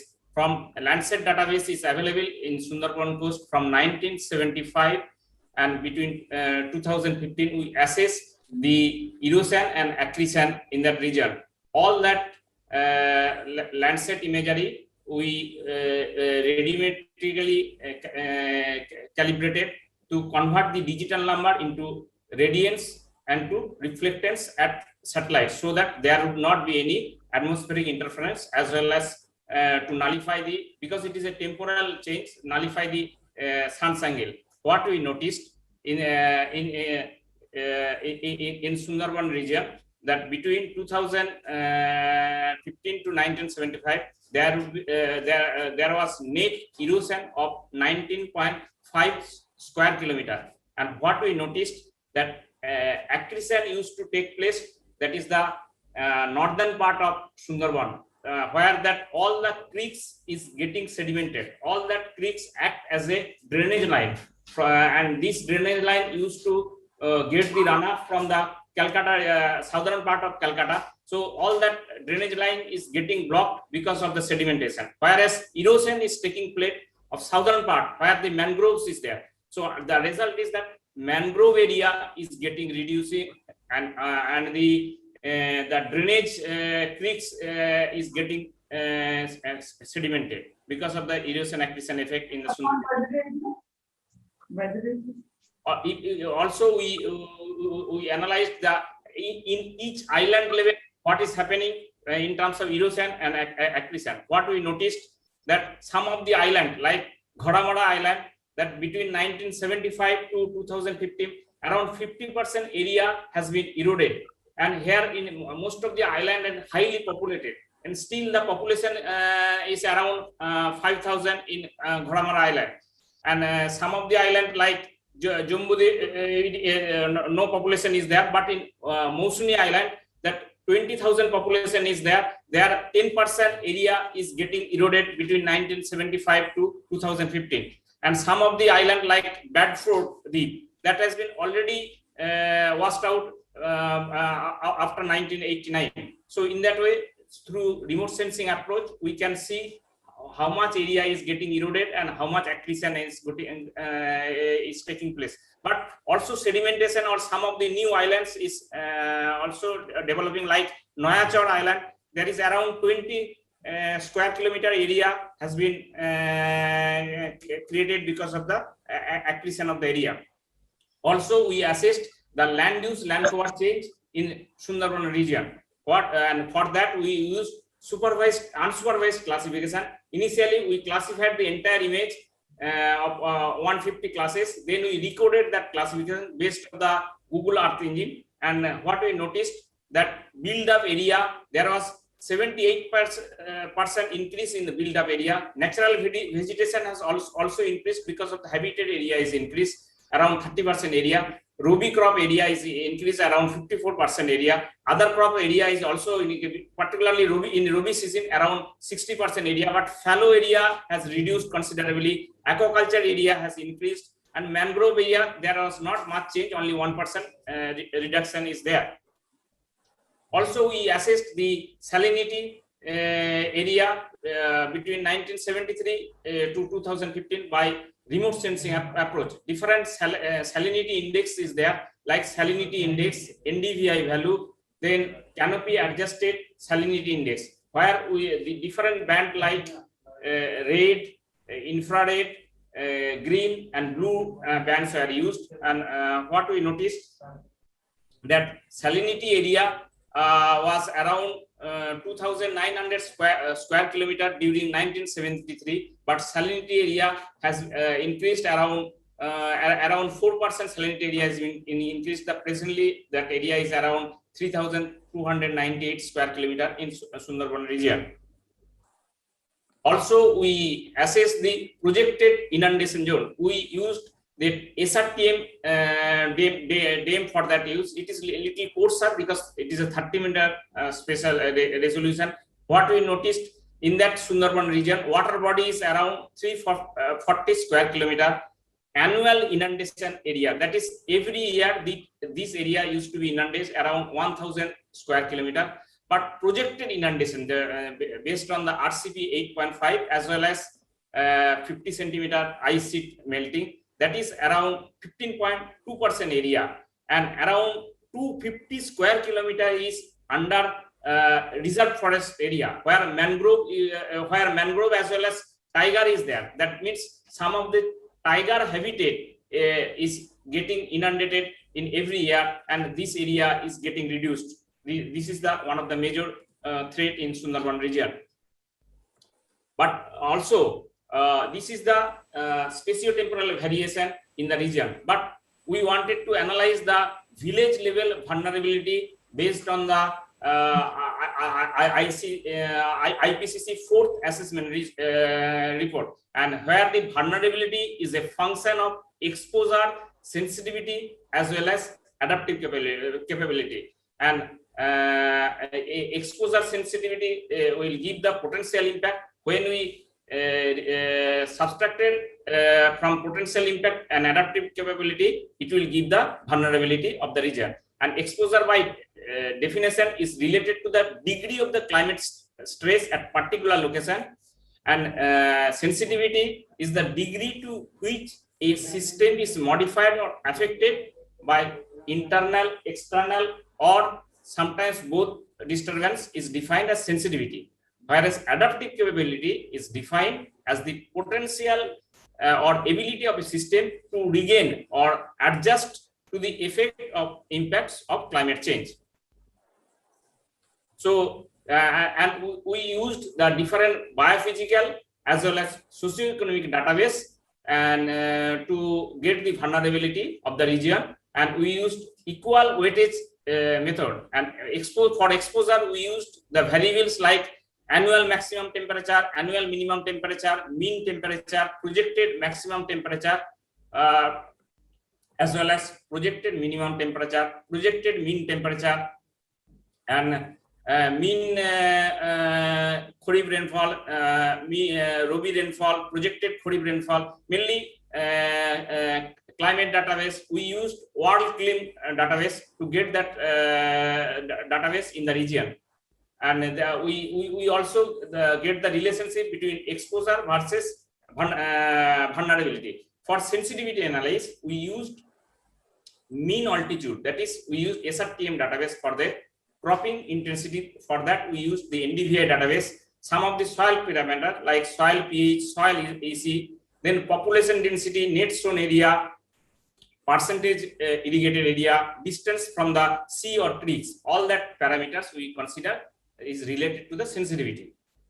Then for adaptability, we used human development index, irrigated area, livestock density, amenities available like education, medical, drinking water, post office, telephone, transport communication, power supply, agricultural credit society, approach by Pakka road. In village level, all that database is available in the census database, and that we use that database for that vulnerability assessment. Then we convert this database and normalize the database based on the relationship. It may be direct relationship or inverse relationship. Then all the database were added to get the Z value.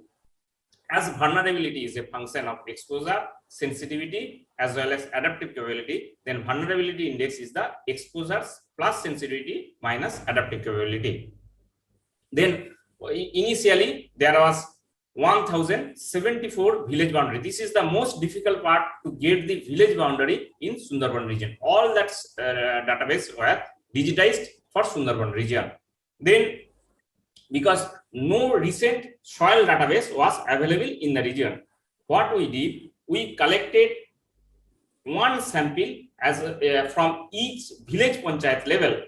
There are 191 village panchayat gram panchayat is available in Sundarban region. We collected one sample from each gram panchayat. Then we used digital soil mapping framework to get the spatial variability of the soil parameters.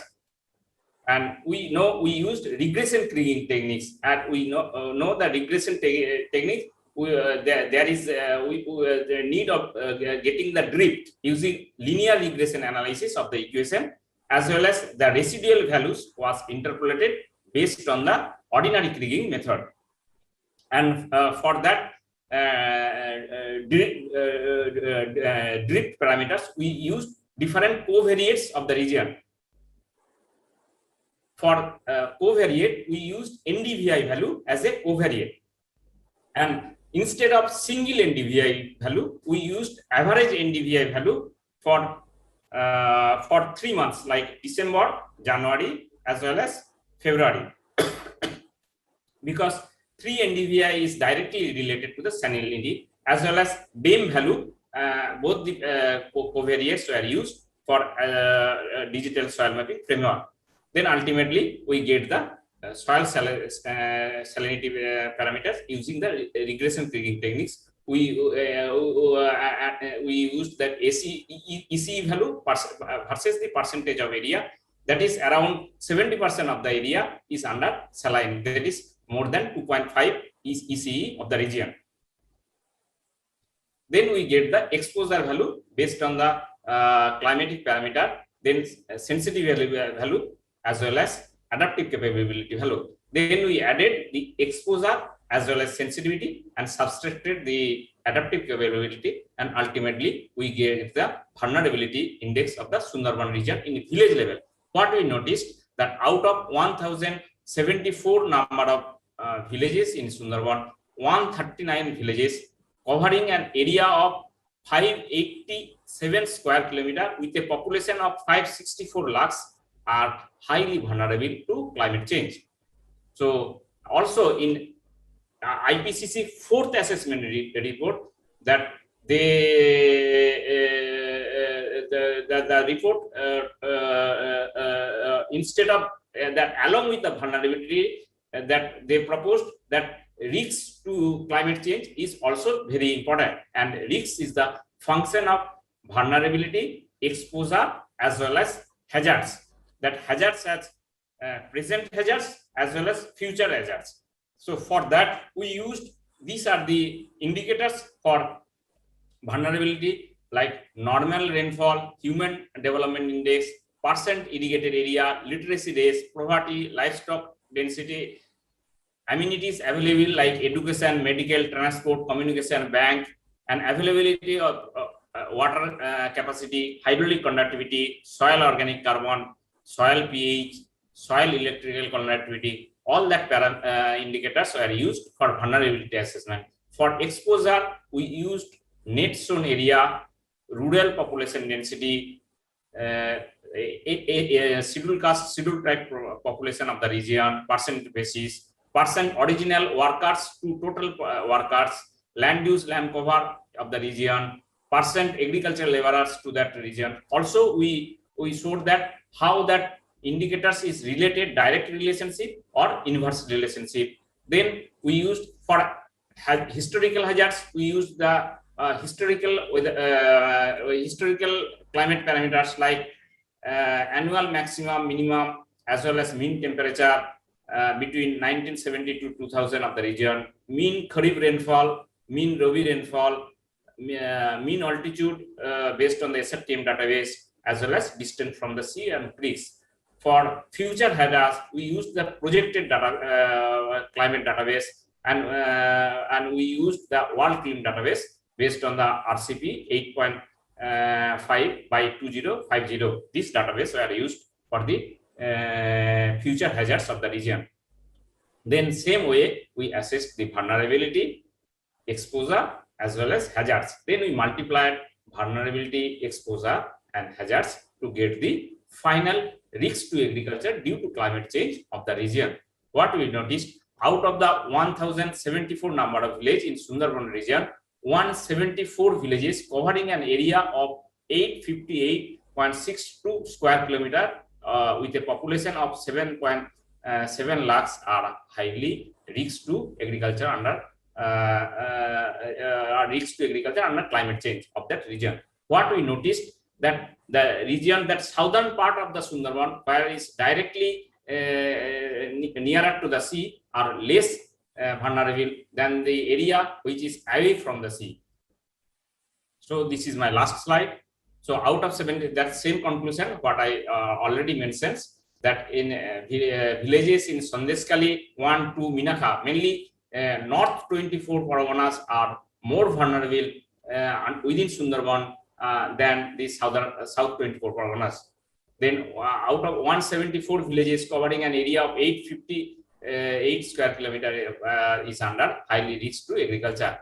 A feasible strategy for realizing the potential of degraded coastal land appears to be intensification through integrated farming of agri-aquaculture system by harvesting a portion of huge available surplus landmass by landscaping and using it for supplementary irrigation at the critical growth stages. This is the strategy, and sustainable management of land water resources have to be in collaboration with the local communities and essentially based on the with regard to the sustainable use of resources as well as energy. Thank you. Thank you, Dr. Mondal. This is a very interesting presentation. So we may have time for one or two quick questions. Jorge, Dr. Jorge. Thank you, Dr. Mondal. My question is related to the data. It's very, very fine aggregation, that the aggregation that you worked in at the village level. So I was wondering how much of that data you had to gather through service and how much was readily available? Yes, some of the database we used secondary source, like now village amenities database is available in the village level also. There is a different scale of database. Some of the database in village level, some of the database in block level, and even some of the database in district level also. So we just clubbed it, whatever the database, because ultimately we cannot survey again. Some of the, even if you see, soil database was, no soil, recent soil database was available. But as it is a smaller area, it is just a 2 district location. So we surveyed it and we collected around 200 soil samples, especially considering each village panchayat. It is a cluster of around 10 to 15 villages. We collected 1 samples. Then we, through digital soil mapping framework, we specially presented the soil parameters and we extracted the data from the soil map. So like that, some of we have to, in both the way we have to use it. Where database is available, we can use secondary data source. Otherwise, we have to use the primary data source. Also, temporal scale is also there. Some of the database, very old database is available, like Human Development Index. It was surveyed during 2010. Then we as recent database was not available for Human Development Index, we used this old database. Whatever the database is available, we just use it. So that I think thank you, Dr. Mondal. We are over the time. I think there will be opportunity to discuss this further. Particularly, Dr. Mondal will be working in the coastal project, and so is Dr. Jorge. So we'll have connections. We move to the next presentation because of we are already over time. So our next presentation is from Dr. T.D. Lama of the ICAR Canning Station, that is the Central Soil Salinity Research Institute Canning Station, and he will be presenting coastal saline soils of West Bengal and their management for augmenting productivity. So from this, this will be 10 minutes, so please stick to the time. Thanks, Dr. Lama. Thank you, Dr. Mainuddin, the chairman of this session, all delegates who are participating in this session. I'll just be sharing my slides. So I'll be talking on coastal saline soils of West Bengal and the management for augmenting the productivity. So as you know, the coastal zone of West Bengal, it comprises of the narrow stretch of land that extends up to 50 kilometers inshore. And as you know that in West Bengal, there is a coastal line is around 220 kilometers. And with the total area of 9,630 square kilometer. So starting from the narrow strip of land from the southwest corner of the West Bengal, that is close proximity to the Orissa state, the coastal area gradually becomes wider as we proceed towards the Bangladesh side. So approximately around 7 million population is dependent upon this coastal zone, and the coast of West Bengal can be subdivided into two different coastal environment based on the tidal amplitude. One is the macro tidal Hooghly estuarine plain that is characterized by the creeks and the islands with the mangrove vegetation, that is the Sundarbans, which lies in this area, Sundarban area, and that extends from the Sagar Island to the eastern border of Bangladesh. And then the other portion is the mesotidal, where the tidal range varies from 2 to 4 meters, and that mainly located in the Mednipur, that Digha, Sankarpur, Junpur, all those beaches on the western part of the Bengal, and that extends right up to the Odisha border in the west. So as you know, coastal saline soils in West Bengal that occupy an area of 4.41 lakh hectares, and that is spread over the 4 districts of the East Midnapur, Howrah, North and South 24 Parganas. And these soils have developed on alluvial and deltaic deposits of recent origin. The major taxonomic groups of the soils in this area are typic endoaquifers, fluventic endoaquifers, eric endoaquifers, sulfic endoaquifers, quentic endoaquifers, vertic endoaquifers, typic ustifluvians, typic fluvaquins, and sulfic endoaquins. These soils are generally heavy texture, varying in texture from silty loam to silty clay, and they have a hypothermic temperature regime and aqueous moisture regimes. Chlorides and sulfates of sodium, magnesium, calcium, and potassium are the predominant salts. As you see in this table here, the extent of saline soils in the 4 districts with the maximum area is under South 24 Parganas, and then it's followed by the East Midnapur, then North 24 Parganas and Howrah. So in total, there is 0.44 million hectares area of land is under saline soils in West Bengal. That constitutes to about 17.6% of the total coastal sulfated soils in the country. So if you see here, these are the typical properties of a saline soil profile that is on the top, that is in Gonarvan village, North 24 Parganas, that belongs to the mixed hypothermic eric endoaquins. If you see here, the salinity ranges from 7.5 in the surface horizon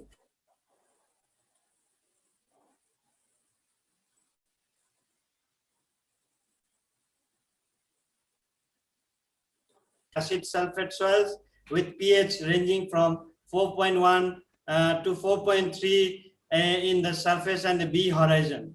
So typically this represents the 2 kind of soils which we generally encounter in the coastal West Bengal.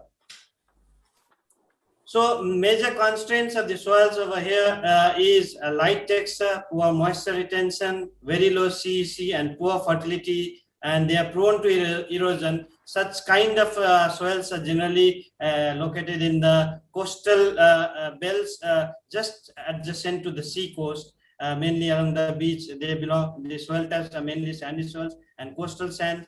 And where the deltaic and alluvial soils are there, the constraints are majorly poor permeability and impeded drainage.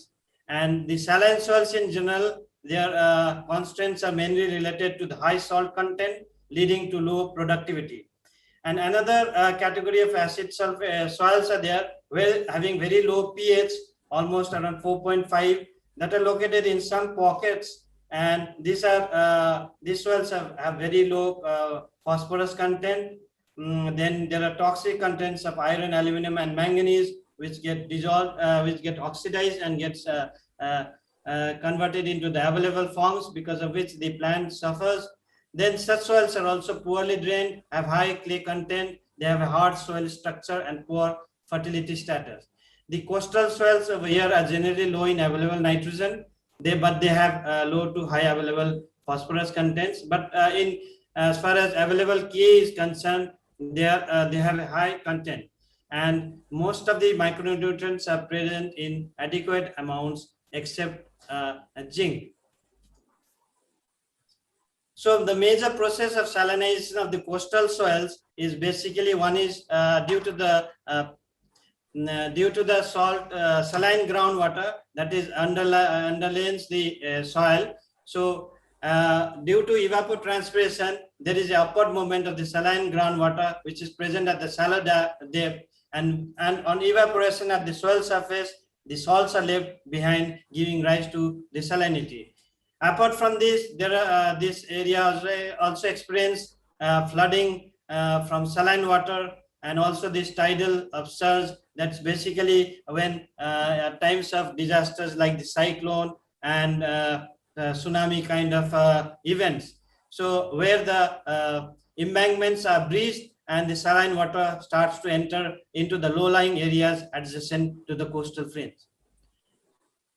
So there are, besides this, there are also certain anthropogenic activities which are causing the degradation of the coastal soils in this region.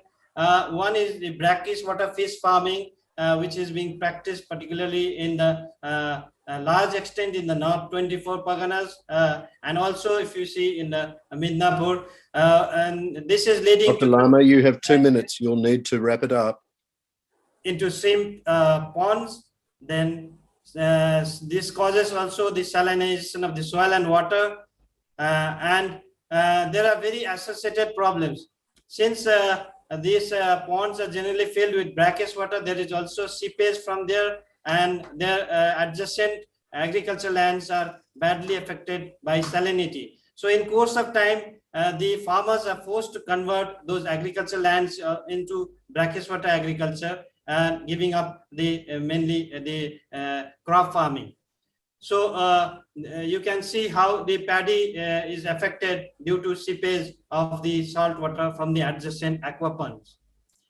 So the challenges for agriculture in this region are two-pronged. One is during the Boro or the Rabi season, there is water scarcity, and most of the soils they become saline due to the upward capillary rise of this saline groundwater.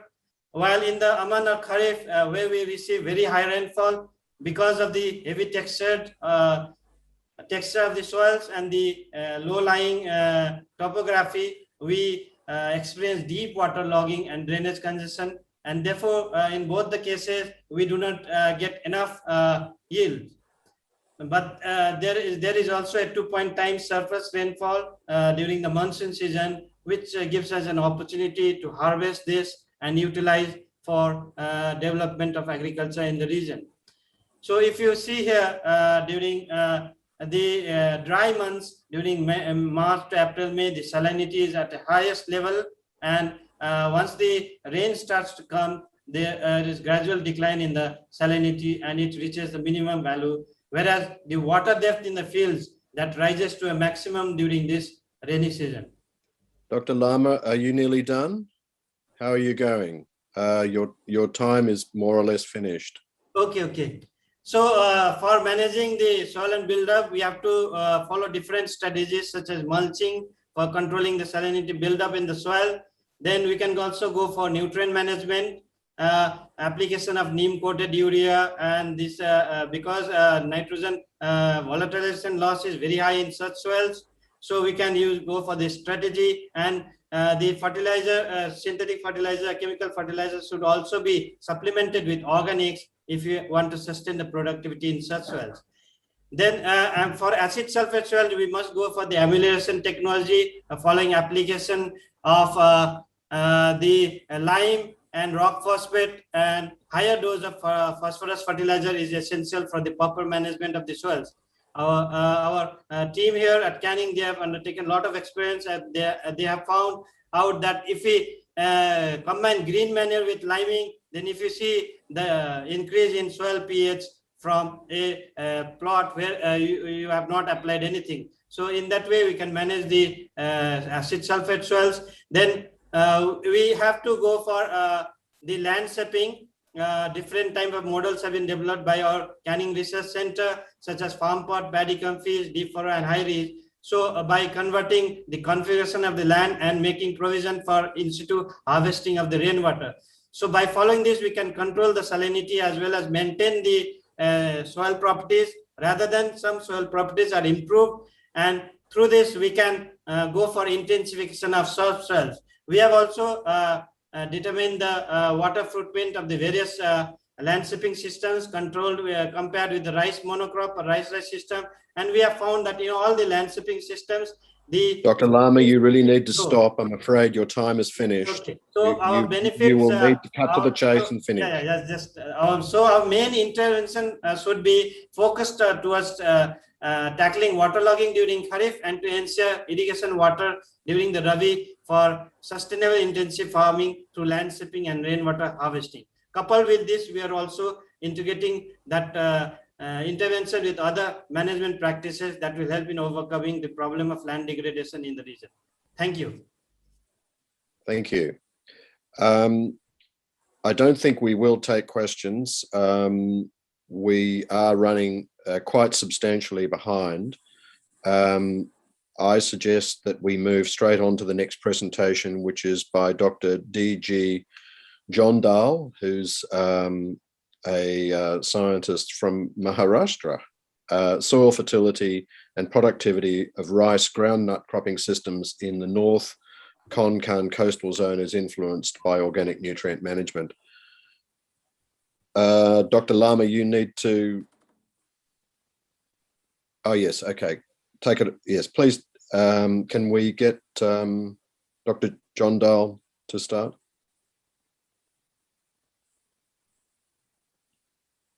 Is Dr. Jondal with us?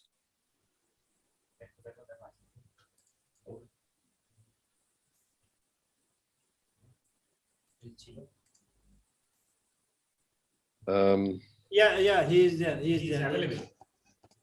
Okay, please take it away, Dr. Jondal. You've got 10 minutes. Please speak to time. Good afternoon, sir. Good afternoon, sir. Respected chairman, co-chairman, deputies, and dear participants. Just I am starting screen sharing, sir, please.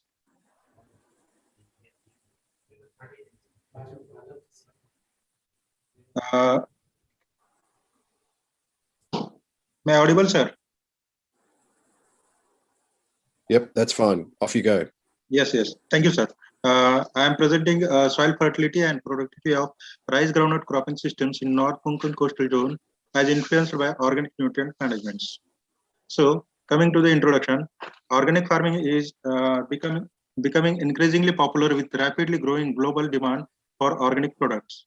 It offers considerable benefits over conventional farming system, particularly with respect to the sustainable yield, better quality and hazard-free produce, improving soil physical, chemical properties, and increasing soil beneficial microflora as well as fauna. In fact, organic farming has been the outcome of concern related to the decreasing contamination in food and its consequent positive effects on human health.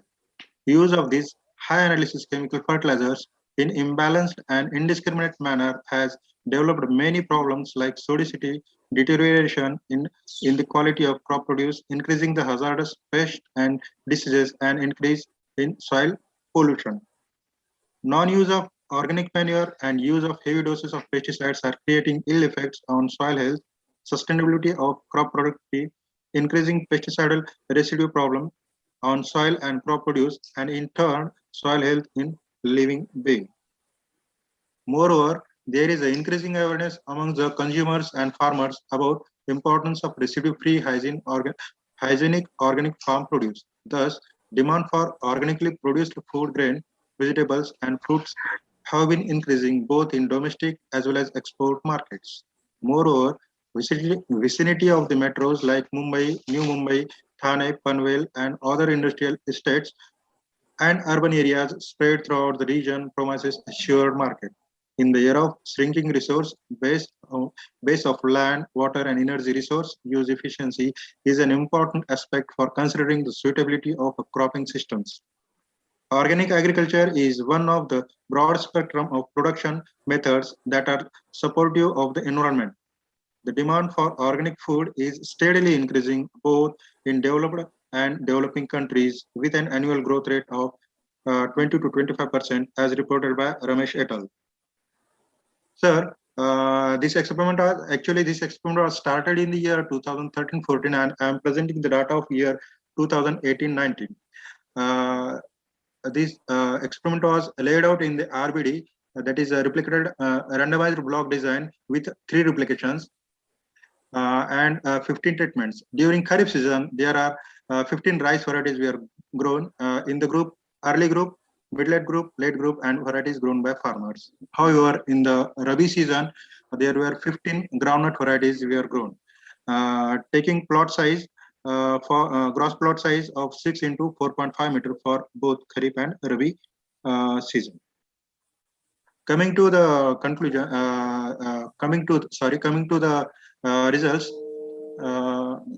this table clearly indicates that performance of rice varieties under organic management grown during Kharif season, that the treatment T12, that is Sahyadri 5, gives a significantly higher grain yield, straw yield, and REY over rest of the other treatments except Sahyadri 3 and Sahyadri 4 varieties. These were hybrids. These are the selling rates of that year. This is a general view of Kharif and Rabi season. This is the application of treatment to Kharif rice. This is the transplanting of Kharif rice. Coming to the next table, that is performance of different Rabi hot weather groundnut varieties under organic management. This is seen from this table that the treatment T13, that is TG26, gives significantly higher dry flower yield, hollow yield, and highest REY as compared to rest of the other varieties except Konkan Gaur. This is photographs of Rabi groundnut, different 15 varieties. Clearly, it is seen. Coming to the performance of different Kharif rice and Rabi hot weather groundnut varieties and their REY under organic management. From this, it is clearly indicated that the REY of the Kharif rice was found significantly higher in the treatment T12, that is Sahyadri 5 and TG37A. However, in the Rabi hot weather, REY, that is rice equivalent yield, was found highest in the treatment T13, that is Karza 3 TG26, which was at par with the treatment T14, and more or less similar trend was observed in case of total REY of the system. Coming to the economics, from this table, it is clearly this table clearly indicates that the treatment T13, that is during Kharif Karza 3 and during Rabi TG26 treatment, gives significantly highest gross return, net return, and BC ratio, which was at par with the treatment T14, that is Jaya Konkan Gaurav and Karza 5 TAG 24. This table shows the soil properties as influenced by Kharif rice. After harvest of Kharif rice, we have analyzed the soil samples, and from this table, it is seen that the treatment T14, that is shows highest organic carbon available in P2O5 and K2O content, which was at par with the treatment 15, that is Karza 2 RHRG 1683, with a few exceptions for rest of the other varieties. After the harvest of Rabi crop, that is groundnut, and after system, it is clearly indicated that the treatment T14, that is during Kharif Jaya grown after Konkan Gaurav during Rabi season, highest increase in organic carbon available in P2O5 and K2O was observed, which was at par with the treatment 15, with a few exceptions for other varieties. Coming to the uptake, total uptake of N, P, and K of Kharif rice, that is treatment T12 Sahyadri 5, gives highest N uptake, P uptake, and K uptake, which was at par with the treatment T8, that is Sahyadri 3 and Sahyadri 4, with other few exceptions. During Rabi season, after harvest of groundnut, we also analyzed the total N, P, and K uptake, and from this table, it is seen that the treatment T14, that is Konkan Gaurav, gives significantly higher N uptake which was at par with the treatment T13, T5, and T1. However, in case of P uptake, that is treatment T30, TG26 gives significantly higher P uptake and K uptake, which was at par with the treatment T14, T5, and T1 over rest of the other varieties. Coming to the total N, P, and K uptake of the rice groundnut system, it is clearly indicated that the highest N uptake was found in the treatment T14, which was at par with the treatment T13, T12, T8, T5, T4. However, in case of P uptake, treatment T5 shows higher P uptake, and treatment K was found higher uptake in the treatment T12 with a few exceptions. Could you please wrap up, Dr. John Dale? Yes, sir. Yes. 2 minutes. 2 minutes. Coming to the conclusion, rice variety Karza 3 grown during the Kharif and groundnut variety TG26 grown after harvest of Karza 3 recorded maximum and significantly higher total REY of the system, net return, and BC ratio of the system as compared to the other crop sequences except Karza 5, Tag 24, and Jaya Konkan Gaurav varietal sequence with improvement in the soil properties. Thank you, sir. Thank you. Okay, very good. I think because we're running behind time, I will ask our next presenter to start. Our next presenter is our rapporteur, I think, Dr. Umar Amal, who is going to give us a talk on STCR, a tool for fertilizer recommendations for rice. Take it away, please, Dr. Amal.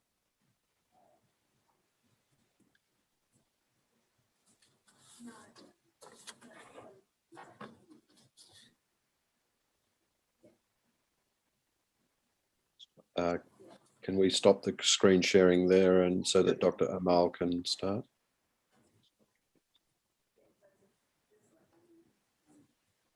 Yeah.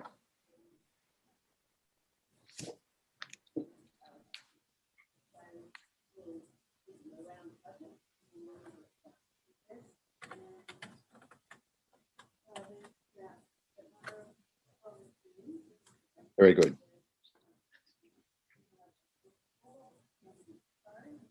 Dr. Amal, are you muted? Yes, no? sir. Yes, sir. Okay, Good afternoon, very good. sir. Good afternoon, sir. Very good. Please start. Okay, sir. Isn't my slides are visible, sir? You need to put your screen onto the projection mode.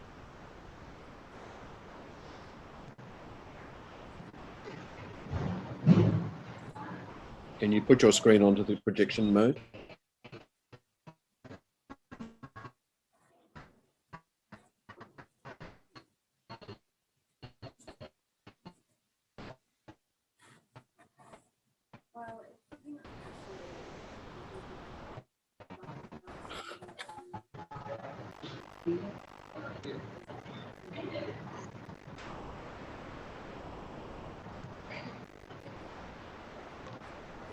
Sir, good afternoon, sir. Yes, please start. Sir, slide is visible, sir? Yes, it is, but you need to put your slide Hello? on the Sir? projection mode. Put it onto the whole screen.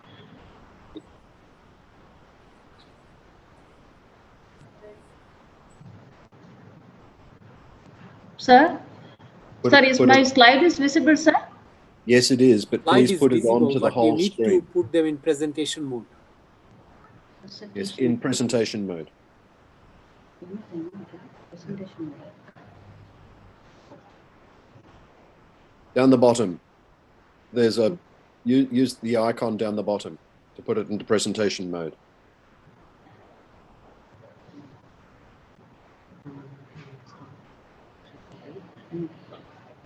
Okay, okay. Sir, good afternoon, sir. Within 2 minutes, sir.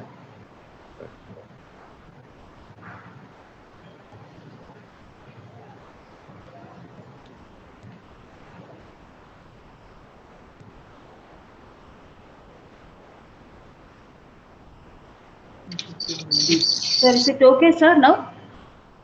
Yeah, now it's perfectly fine, but just put your, use the PowerPoint presentation mode. Click there. Yes, that one. Okay. Yes, touch that and it'll go to the whole screen. Okay. Okay, sir. Okay, good afternoon, sir. Madam, put it in the presentation mode. Put it in the presentation mode in PowerPoint. The PowerPoint presentation mode. You know where that is? Down the bottom there? The little icon that looks like a screen. Otherwise, no problem. You can present. Yeah, please just go. Okay. We're running behind time. Please Okay, start. sir. So my title is the fertilizer. Presentation mode. Click on F5. Please click F5. From your computer, click F5.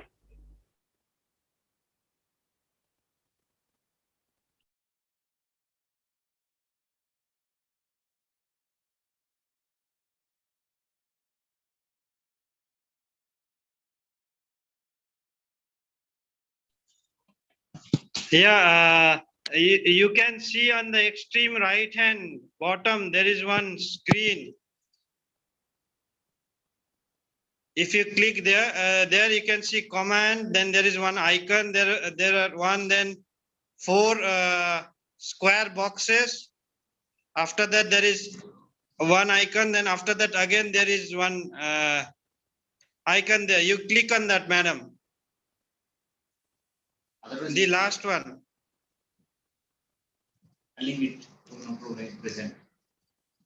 Hello.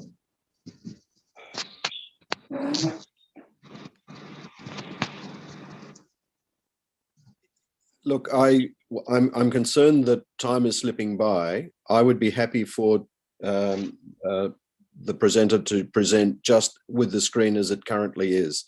I suggest that we start.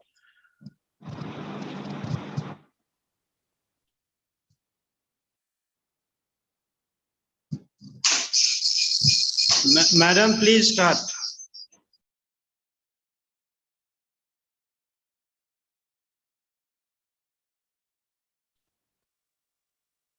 Please start.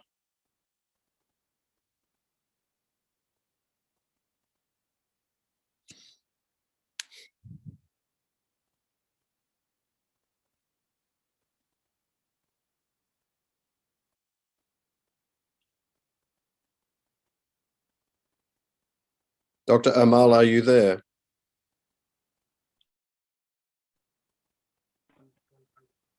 Sir, is it audible to you, sir? Is it audible? Yes. Please start. Yes, please start. Okay, sir. Sir, I will present because some problem in sharing of the slides, sir. Shall I present? Shall I present? Okay. Please start. Okay, sir. The objective is we have to, that is, develop the relationship between the soil, then fertilizer, then organic manure. That is how much the nutrients supplied by soil, that is considered to be efficiency of soil, then fertilizer efficiency, then how much from the organic manure. So here we are correlating all the 3 components, soil, fertilizer, and organic manure. So that is the relationship we are going to study. So based on this, fertilizer prescription equation was developed for particular crop. The mean methodology, we have to select a minimum half acre of land. Then we are going to divide the plots into three strips. That is, one is without fertilizer. Then one is 1 dose, then another one is the double dose of fertilizer. That is to develop the heterogeneity in the field itself. The methodology was given by Ramamurthy et al. In 1967, that is inductive targeted yield approach. Then after development of this heterogeneity, we are going to, that is, raise the exhaust crop, maize or rice.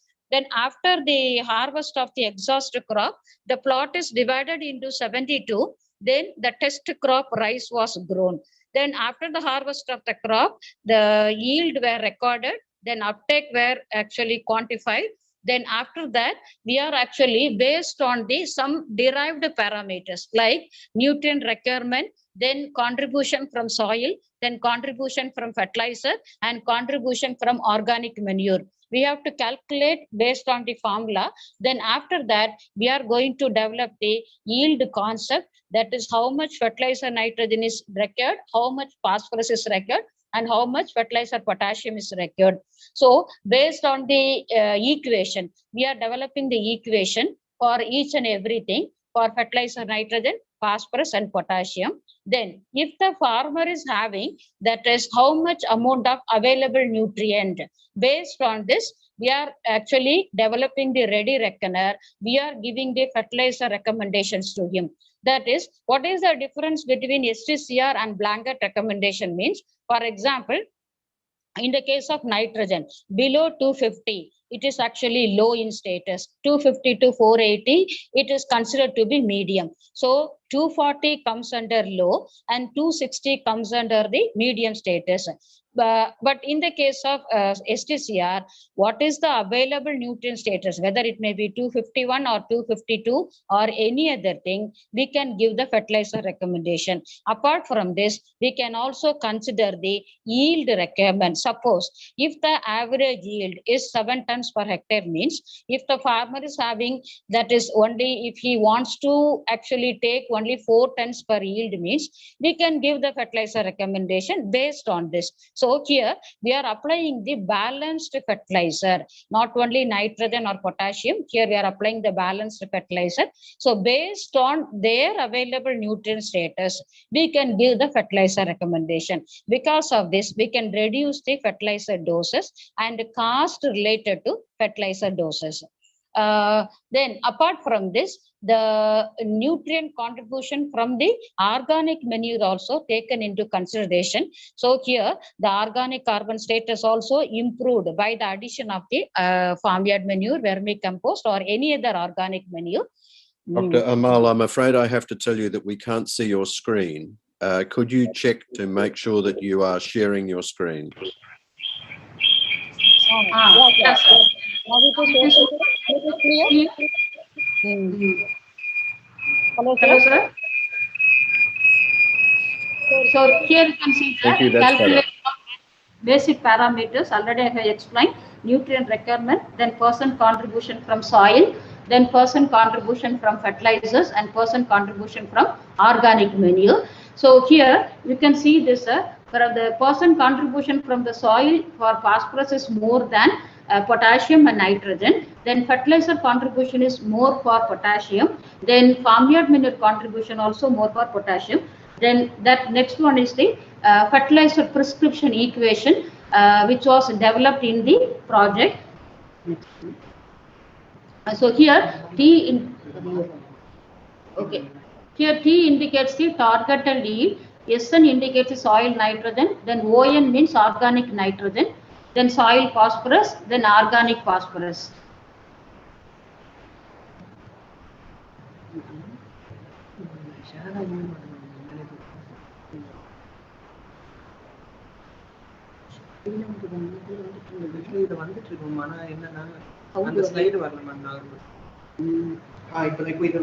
Okay, so here the example of the fertilizer prescription equation I have developed for this ADT 43 rice variety. Then, so here I can tell one example.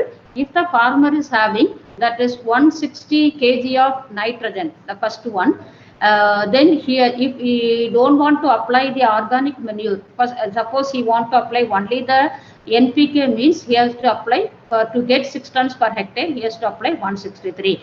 Suppose if it is combined with the 12.5 tons per hectare, he can apply only 124 kg. Here we are saving 39 kg of nitrogen. Likewise, if the soil phosphorus is 10, means if it is NPK alone, he has to apply 69 kg.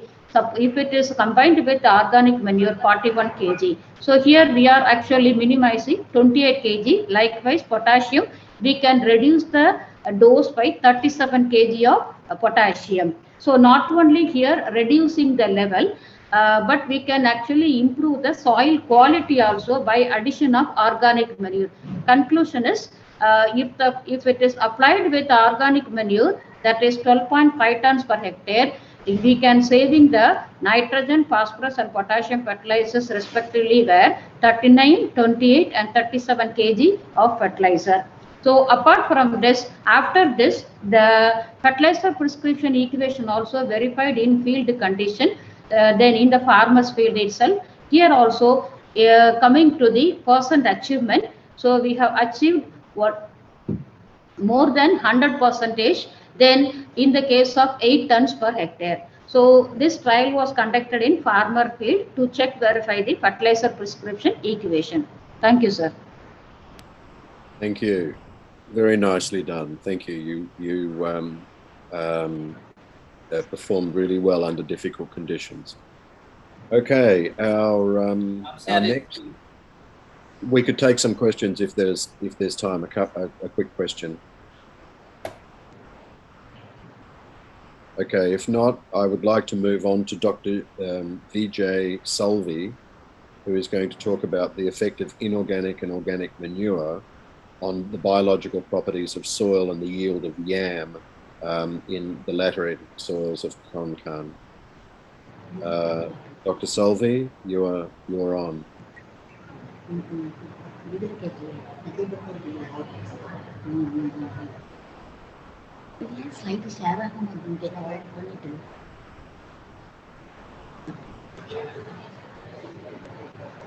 Dr. Salvi, are you there?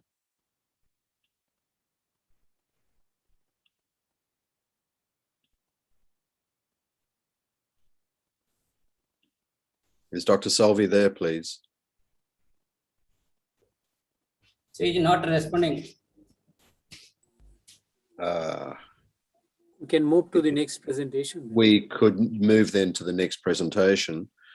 The final presentation in this session is to be given by Dr. Mahanta on the effect of saline water irrigation through the drip system on okra and salt-affected soils of West Bengal. Dr. Mahanta, if you're there, please deliver your presentation. Very good. Okay, your slides are fine. Honorable Chairman, sir, Co-Chairman, and audience, good afternoon, everybody. The topic of my presentation is effect of saline water irrigation through drip irrigation system on okra in salt Bengal. The major problem in the Sundarban region of West Bengal during Rabi season is scarcity of fresh irrigation water. Though plenty of water is available in the monsoon season, there is too much scarcity in the off season. Inland water quality is influenced by seawater coming through tidal rivers, rivulets and creeks. As it is very near to the coast and lands are flat, the seawater make inroads through the tidal rivers, rivulets and creeks. And when we go for groundwater, the upper aquifers are saline. Fresh water may be available at lower aquifers.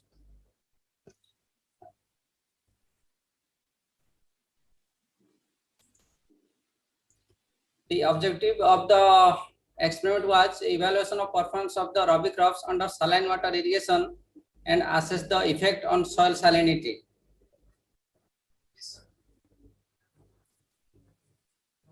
Experiment conducted with drip irrigation system for different water qualities, such as treatment 1 2 decisiemens per meter, treatment 2 6 decisiemens per meter, and T3 for 10 and T4 for 14 decisiemens per meter, taking okra as the test crop.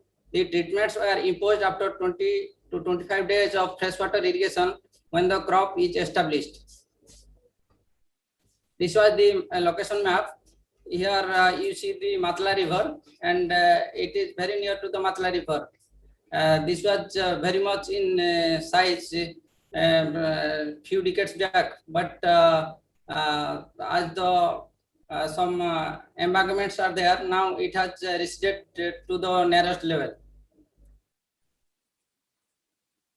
This is the layout of the drip irrigation system. Here we have made 4 tanks and for different water qualities.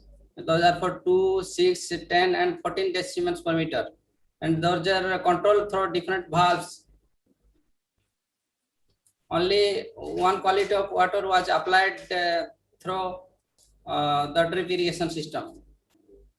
This was the drip irrigation system while experimenting the okra crop. The okra crop was taken in as Abanika variety, and crop period was January to June. Here we calculated the system performance. The HP was calculated through discharge and head, and this is efficiency.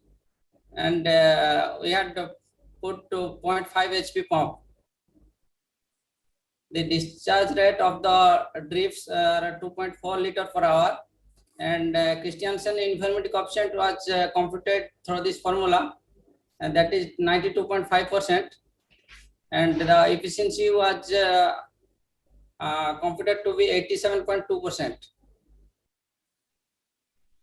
This was the yield obtained in the different treatments. It was highest about 14 tons per hectare, and it was lowest less than 8 tons per hectare. And there was about 46% reduction in case of T4.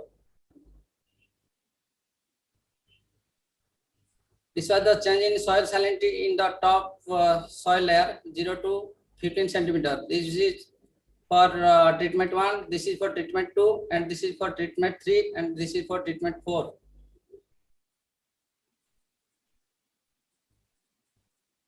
This is the change in soil salinity in the soil layer from depth by 15 to 30 centimeter. The highest salinity was observed in case of T4 in 15 to 30 centimeter depth also. And the change in soil salinity in the bottom soil layer, that is 30 to 45 centimeter. Here also in case of T4, salinity was highest. And physiological parameters of okra we evaluated. Plant height varied from 80 to 87 centimeter. Root varied from 27 to 42 centimeter.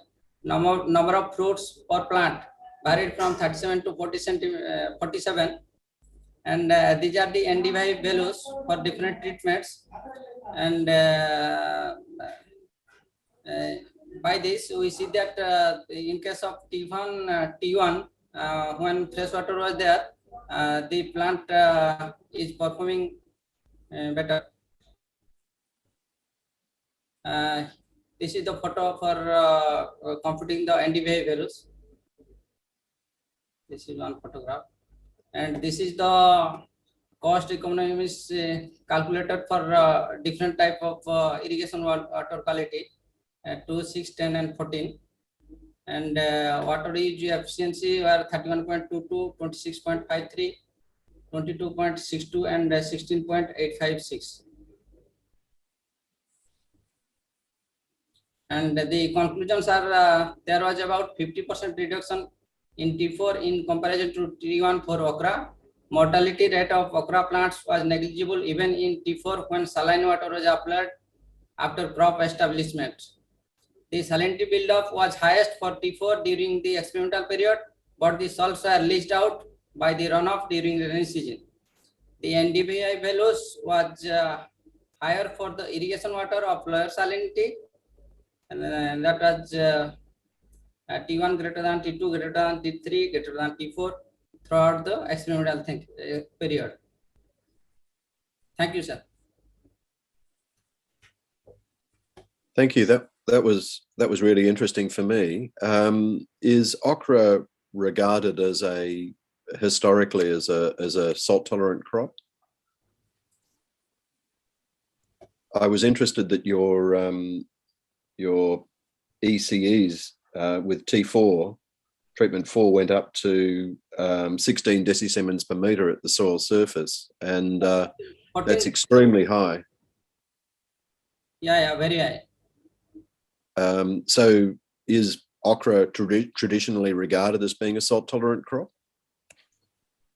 Yes, sir. It is salt tolerant as well as flood tolerant also, because when we see that in the Rabi season, when some flash floods are there, okra crop can survive when other crops can't survive. Yeah, okay. Well, I was very impressed with that. Are there any other questions that anyone else would like to ask? Can I ask, is Dr. Salvi out there? Because we skipped over his slot, but if he is out there, he should have the chance to present. No, okay. In that case, I think what we will do is, if he's not there, we'll close the session. I want to thank everybody who's participated in the